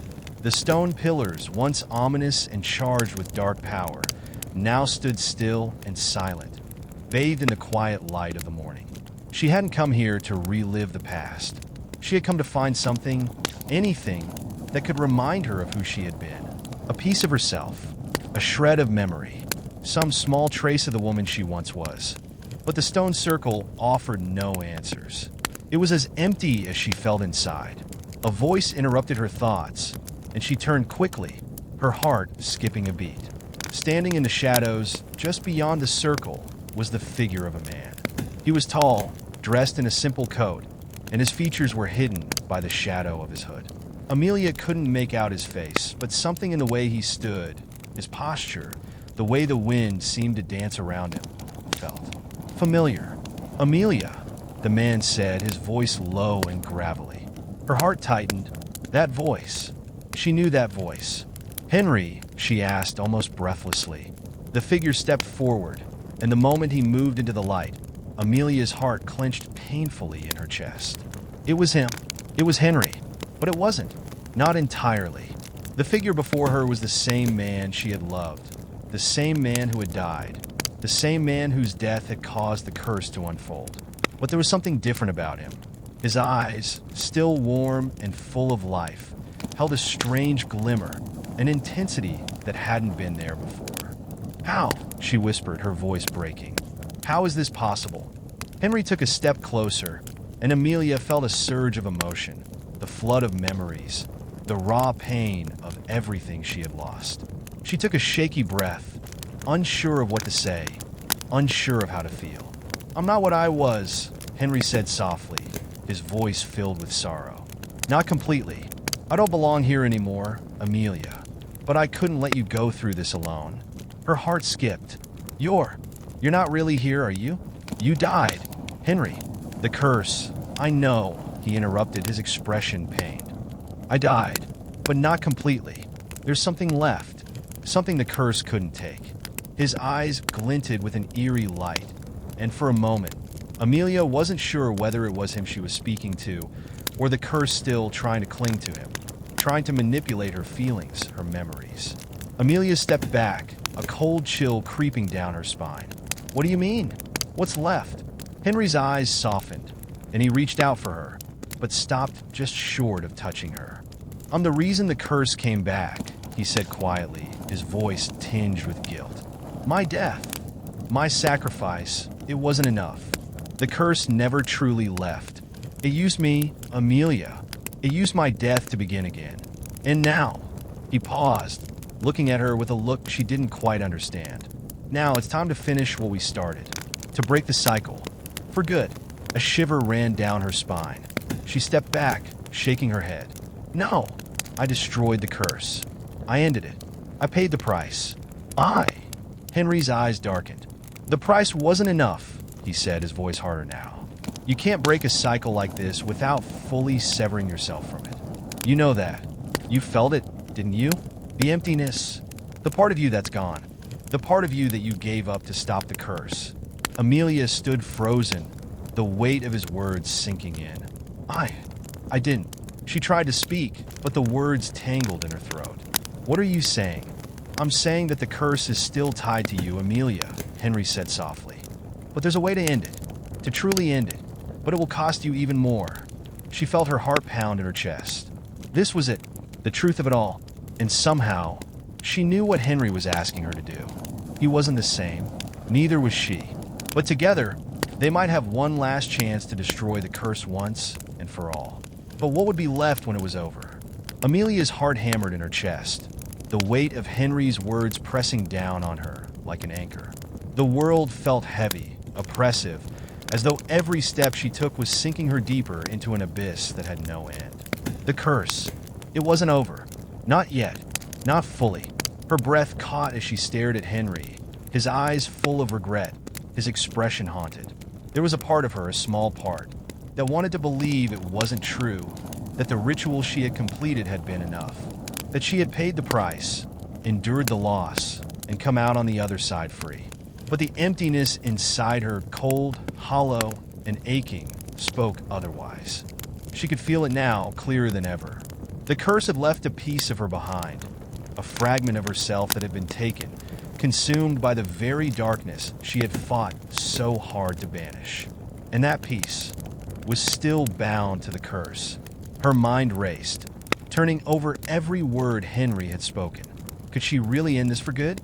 Could she truly break the cycle without losing everything that was left of her? "What do I have to do?" she whispered, the question trembling in her voice, the uncertainty seeping through her like poison. Henry's face darkened, his jaw tightening with a mix of guilt and determination. He took a slow step toward her, his movements deliberate but cautious. "You've already given so much, Amelia. But there's one final step, one final act that will sever the curse's hold on you for good. It's the only way." She swallowed hard, her pulse thundering in her ears. "What is it? What do I need to do?" Henry paused for a long moment, as if weighing whether to speak the words at all. Finally, he sighed deeply and met her gaze, his eyes filled with sorrow. "You must destroy the last remnant of the curse, the one inside you. The piece of it that was bound to your soul. The part that survives." Amelia's stomach churned. "But if I do that, I'll be gone, won't I? I'll be nothing." Henry's eyes softened, and he stepped closer, reaching out as if to take her hand, but stopping just short. "Yes," he said, his voice barely a whisper. "But it's the only way, Amelia. The curse can never truly be defeated until you let go of what's left of it. The darkness that's inside you. You can't just carry it with you, pretending it's not there. Amelia felt tears welling in her eyes. She blinked them away furiously, unwilling to let him see how much the idea of losing herself completely terrified her. "And if I don't do it?" "If you don't," Henry said, his voice suddenly hard and urgent, "it will never end. The curse will find another way back, another victim to bind itself to. It will live on forever, and you'll never be free. Not truly." Amelia closed her eyes, pressing her hands to her temples as the weight of his words crashed over her. Her mind swirled with conflicting thoughts and emotions. On one hand, she knew he was right. She couldn't keep running from the curse. She couldn't keep pretending it was gone when every day it ate away at her, a festering wound that refused to heal. On the other hand, how could she let go of herself entirely?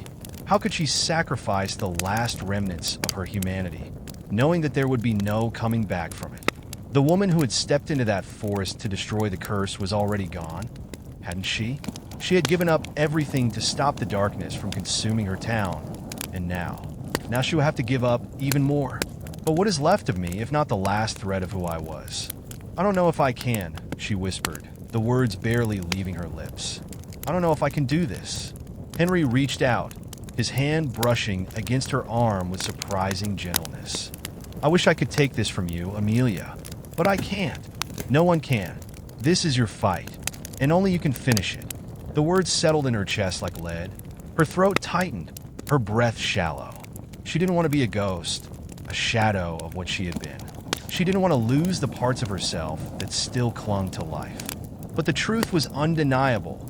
If she didn't finish this, if she didn't do what was necessary, the curse would never truly end.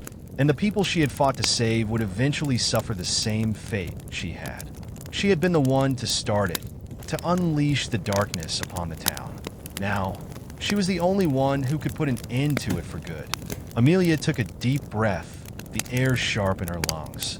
She turned to face the stone circle again, its silent presence looming in the distance. She could feel the weight of the curse's remnants pressing against her, like a constant pull, an anchor that kept her tethered to something she could never fully escape. One last step, one final sacrifice. "All right," she said, her voice steady, though it felt as though it were breaking inside her. "Tell me what I need to do." Henry's face softened with a mixture of pride and sorrow. "There's a hidden ritual," he explained. "It's ancient, lost to time. Only those who have been marked by the curse can perform it. It will sever the last trace of the curse from your soul. But," he hesitated, "but once it's done, there will be no coming back. You will be empty, a vessel with nothing inside." Amelia closed her eyes for a moment, letting the words sink in. There would be no turning back. Once she took that final step, she would be a stranger to herself, a blank canvas, a person who never existed. But if it meant saving the people she loved, if it meant finally ending the curse that had haunted them all, she would do it. "I'm ready," she said, her voice quiet but firm.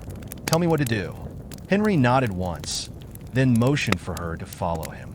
They walked together toward the stone circle, where the air felt charged with ancient power. As they approached, the ground beneath their feet began to vibrate, faint tremors moving through the earth. The stones themselves seemed to hum with energy, as if they recognized what was about to take place. Henry stopped in the center of the circle, turning to face her. "You must focus," he said softly. "You must let go of everything, every memory, every feeling, everything that makes you, you." Amelia's heart clenched at the thought, but she nodded. The ritual had begun. The words Henry spoke were in an ancient tongue, low and rhythmic, as though they had been spoken by 1,000 voices before. She closed her eyes, feeling the words settle into her bones, and as they did, she felt the curse begin to pull at her. The last, desperate remnants of it, clinging to her soul, trying to keep her from breaking free. But she wouldn't let it. Not anymore. With a final breath, Amelia let go. Amelia's heart thundered as the ritual reached its climax. The words Henry had spoken reverberated through her, ancient and relentless, binding her to the earth beneath her feet, to the stones that surrounded her. It was as if the entire world had gone still, holding its breath. The last remnants of the curse, the piece of it that had clung to her soul like a shadow, pulled at her, twisting and thrashing in an attempt to stay rooted within her. But Amelia's resolve was ironclad now. There was no turning back. She had made her choice. With every breath, she felt the weight of it lift, slowly at first, like the first rays of sunlight breaking through the darkness. It was painful. It burned. The memories, the emotions, the essence of who she was, each part was peeled away, layer by layer. She could feel herself unraveling, the threads of her being loosening, until all that was left was a quiet, aching emptiness. It was the most profound sensation of loss she had ever felt. It was as if she were no longer herself, as if the person who had stood here moments before was nothing more than a distant echo. Her vision blurred as she fought to hold on. A single tear slipped from her eye, but it felt foreign, unfamiliar, like a memory she could no longer grasp. Then, with a final, painful jolt, the last trace of the curse was gone. The stone circle fell silent. Amelia stood there, breathless, disoriented, her body trembling. She could feel the weight of the world again, but it was lighter now, like she was standing in a vast, open space. There was no more pull, no more shadow pressing against her soul. The curse was gone. The cycle had been broken. But at what cost? She turned to look at Henry, who stood beside her, his face pale and drawn. His expression was full of sorrow, but also relief. They had done it. They had finished what had started so long ago. But as he gazed at her, she saw something else in his eyes, something she hadn't expected. A fleeting sadness, a deep, mournful understanding. "You did it," he said, his voice a whisper, almost reverent. Amelia nodded, but the words caught in her throat. She didn't know what to say. She wanted to say something. She wanted to speak of the emptiness she felt now, the loss of herself, of everything she had been, but she couldn't. The words felt alien. "Amelia," Henry said softly, stepping closer. "You've given up more than you realize." She met his gaze, and for the first time since she had seen him standing in the shadows of the stone circle, she understood. Henry wasn't just a ghost of the past. He wasn't a memory brought to life by the curse. He was the last link to what had been lost, the last tether that kept her connected to who she was. But now she was adrift. "I don't know who I am anymore," she whispered. The words felt hollow, as if they were coming from someone else. Henry nodded solemnly. "I know," he said, his voice thick with grief. "I'm sorry, Amelia. This was the only way." The silence between them stretched, thick and suffocating. Amelia looked around the stone circle, feeling the emptiness fill the space where the curse had once resided. It was gone. The power that had haunted the land, that had twisted their fates, had been severed. But the cost was heavy. Henry's gaze softened, and for a moment, Amelia thought she saw something flicker in his eyes, a flicker of hope. "You may not remember who you were," he said, his voice quiet but firm, "but you are still here. You still matter. Even without the curse, even without the memories, you're still alive. That's what matters now." But what did that even mean? Alive, but empty. Alive, but as a shadow of herself. Amelia swallowed hard, struggling to understand the weight of his words. She had done this. She had fought so hard to save the town, to save everyone she loved, and in doing so, she had erased herself from existence. The person who had stood in that forest so long ago, who had laughed, loved, lived, was gone. But perhaps Henry was right. Maybe there was still something left of her. Maybe in time, she could rebuild. Maybe. But the truth was, she didn't know who she was anymore. Not entirely. She was a stranger to herself, and the town that she had once fought for felt like an alien place now. Its streets empty, its people indifferent. Weeks passed in a quiet blur. Amelia's days were spent in a kind of numb haze. She moved through the town, the people around her seeming like ghosts themselves. They didn't remember her. Not really. They went about their lives, their routines, as if the events of the past were little more than a forgotten story. And Amelia, she drifted. She didn't know where she was going or what she was supposed to do. The memories she once cherished, her family, her friends, The moments of joy that had once filled her life were fading like smoke, slipping through her fingers with every passing day. But there were moments, fleeting moments, when she would find herself standing at the edge of the forest, staring at the place where it had all started, the place where the curse had taken root. And in those moments, she would feel something stir deep inside her. A spark of recognition, a flicker of life. It wasn't much, but it was something. One evening, as the sun set behind the trees, Amelia stood there once more, her gaze fixed on the distant horizon. A figure appeared beside her, a shadow against the fading light. It was Henry. "I thought I'd find you here," he said softly. She didn't turn to look at him. Instead, she just stared at the trees, her mind lost in the ebb and flow of thoughts she couldn't quite catch. "I don't know if I'll ever remember," she said quietly, her voice raw. "I don't know if I'll ever feel like me again." Henry's presence was comforting, though in a way that words couldn't describe. He wasn't really there anymore, not fully, but she felt him, his connection, his love, the bond that had never really broken, even after all this time. "You might not," he said, his voice gentle, understanding. "But that doesn't mean you're not still you. It just means you have the chance to be something new, something different, maybe even better." Amelia took a slow breath, letting the wind wash over her, carrying the scent of the forest with it. She didn't know what the future held. She didn't know if she could ever truly heal from what she had lost. But she knew one thing: the curse was over. And maybe, just maybe, there was still time for her to find herself again, even if that meant walking away from the person she had once been. As the last rays of sunlight disappeared behind the trees, Amelia turned away from the forest. She wasn't running anymore. She wasn't fleeing from the darkness. She was moving forward into the unknown, and maybe that was enough. The days that followed were a strange kind of quiet for Amelia. The town, once so haunted by the darkness of the curse, seemed to exhale in collective relief. It wasn't immediate, the healing. It was as if the land itself needed time to recover from the scars it had borne for so long. Amelia, though, she moved through it all like a ghost, her presence barely noticed by the townspeople. They went on with their lives, smiling at one another, laughing in the streets, unaware of the heavy sacrifice she had made to ensure their freedom. And in a way, Amelia was grateful for the distance. She didn't want to be the town's hero. She didn't want to be remembered for the person she once was, the woman who had fought to save them. She wasn't sure she could bear it anyway. The pieces of her past were fading, slipping through her fingers. The names and faces that had once meant so much to her, family, friends, love, were becoming distant memories. But every now and then, in the quiet corners of the town, she would catch fragments of those memories.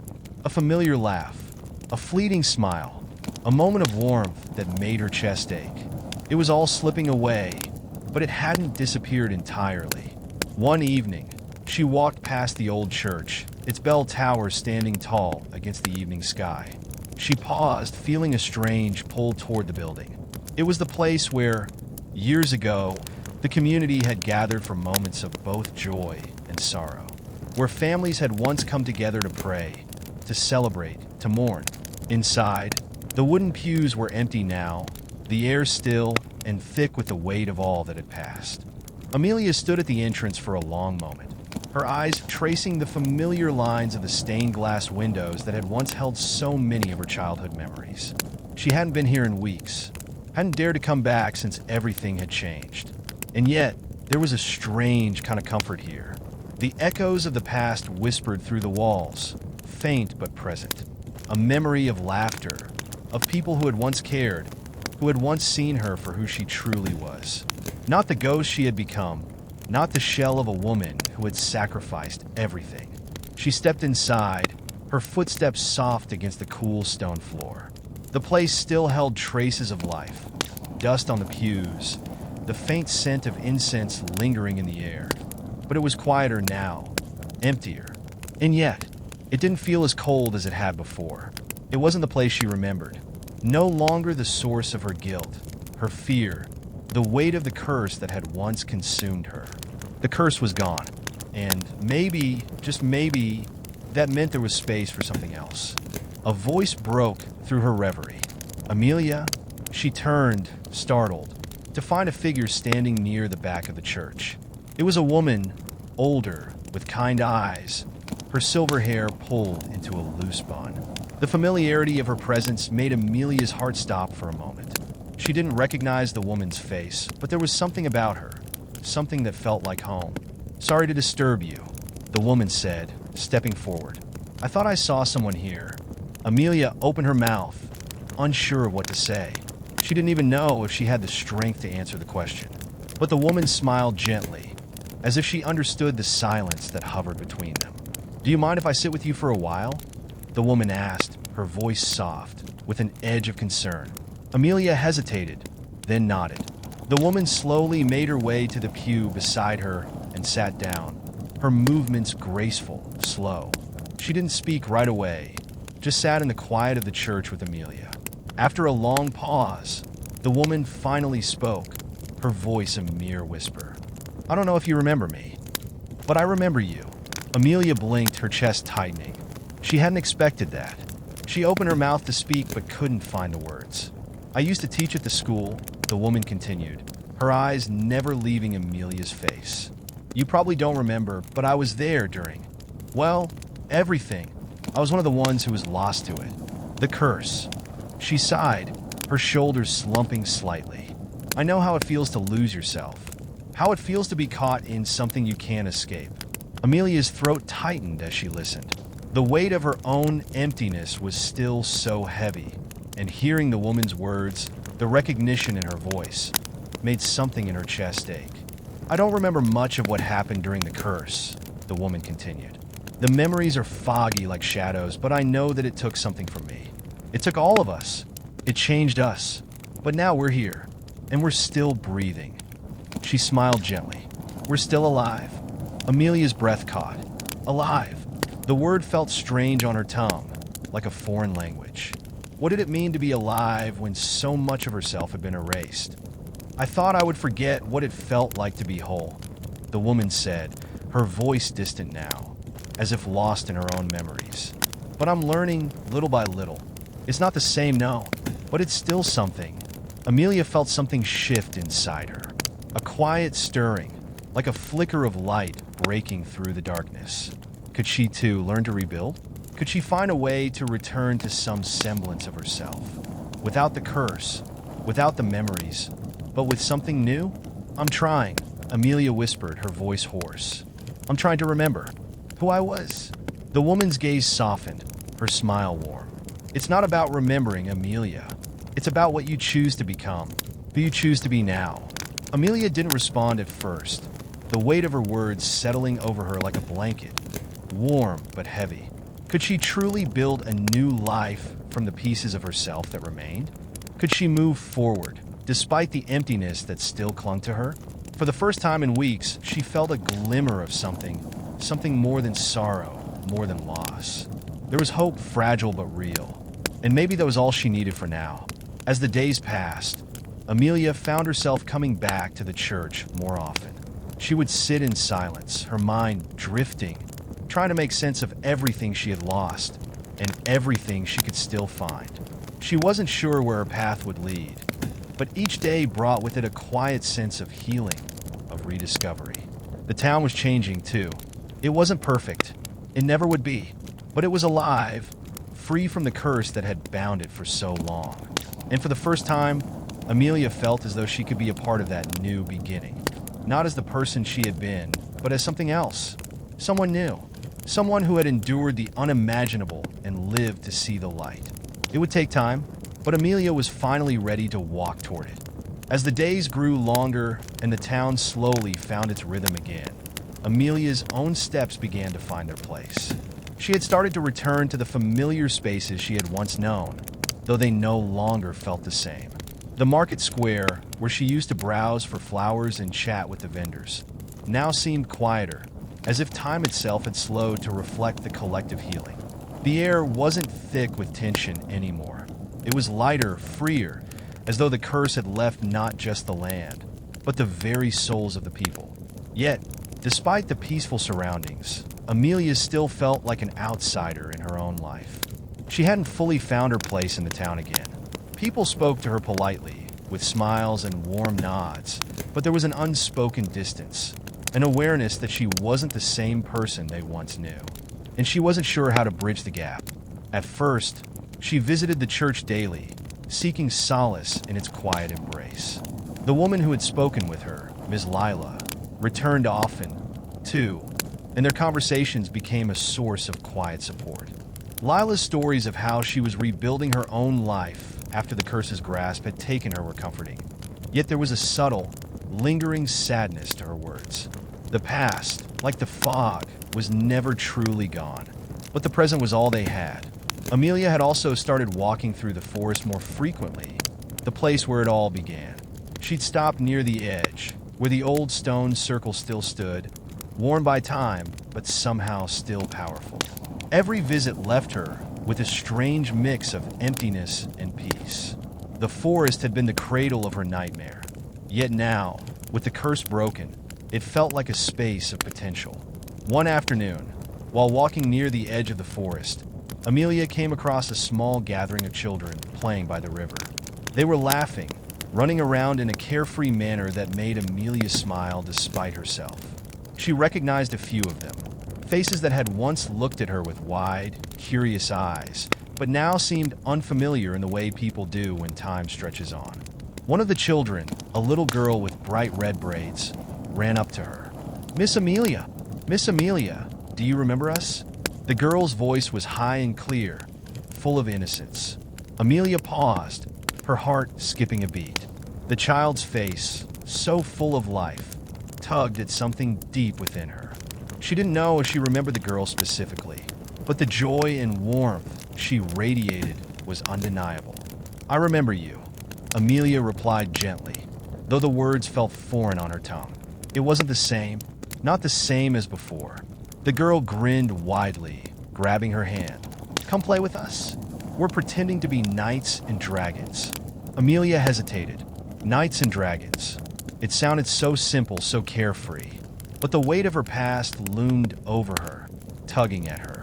How could she join them, when so much of her life had been consumed by a darkness they could never understand? How could she be part of something so innocent?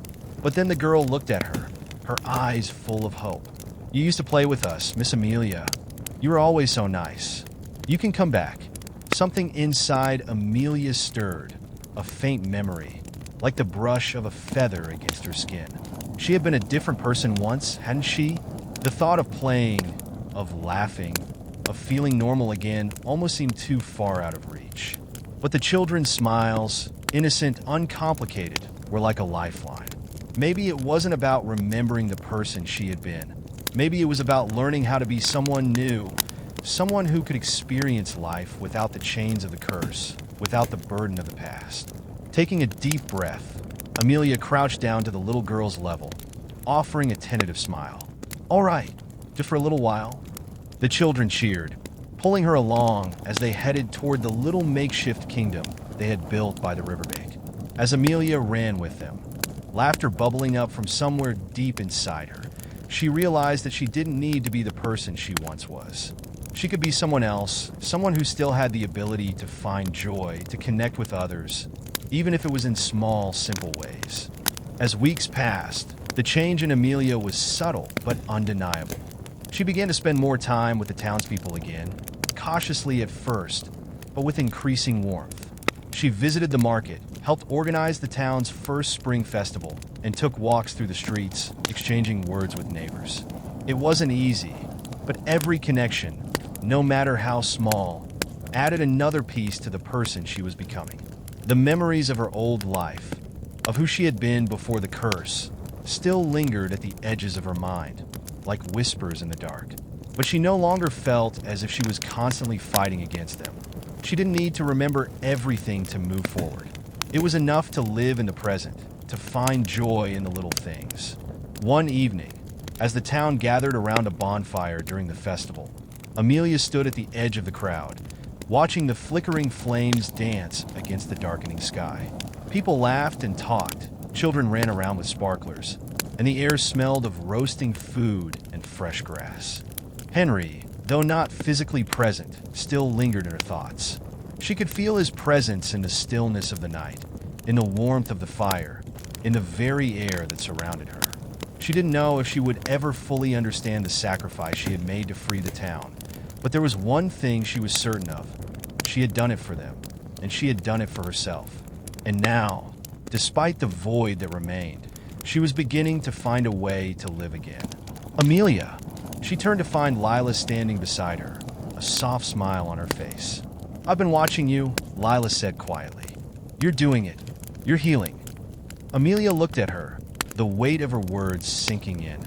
The path ahead would never be easy, but it was hers to walk. She had made it through the worst of it, and now she had the chance to rebuild, not just the town, but herself.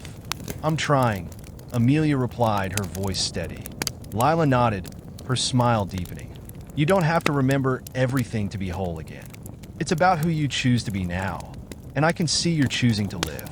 Amelia gazed out over the crowd once more, the warmth of the fire filling her with a quiet peace. She didn't know what the future held, but for the first time since the curse had taken root, she felt something resembling hope stirring within her. She was still here, and for now, that was enough. As the months passed, the town blossomed in ways that mirrored the personal growth of its residents. The festival had been just the beginning. More community events, small but meaningful gatherings, began to take place. The town felt more alive than it had in years. And for the first time since the curse had been lifted, Amelia allowed herself to feel a sense of peace.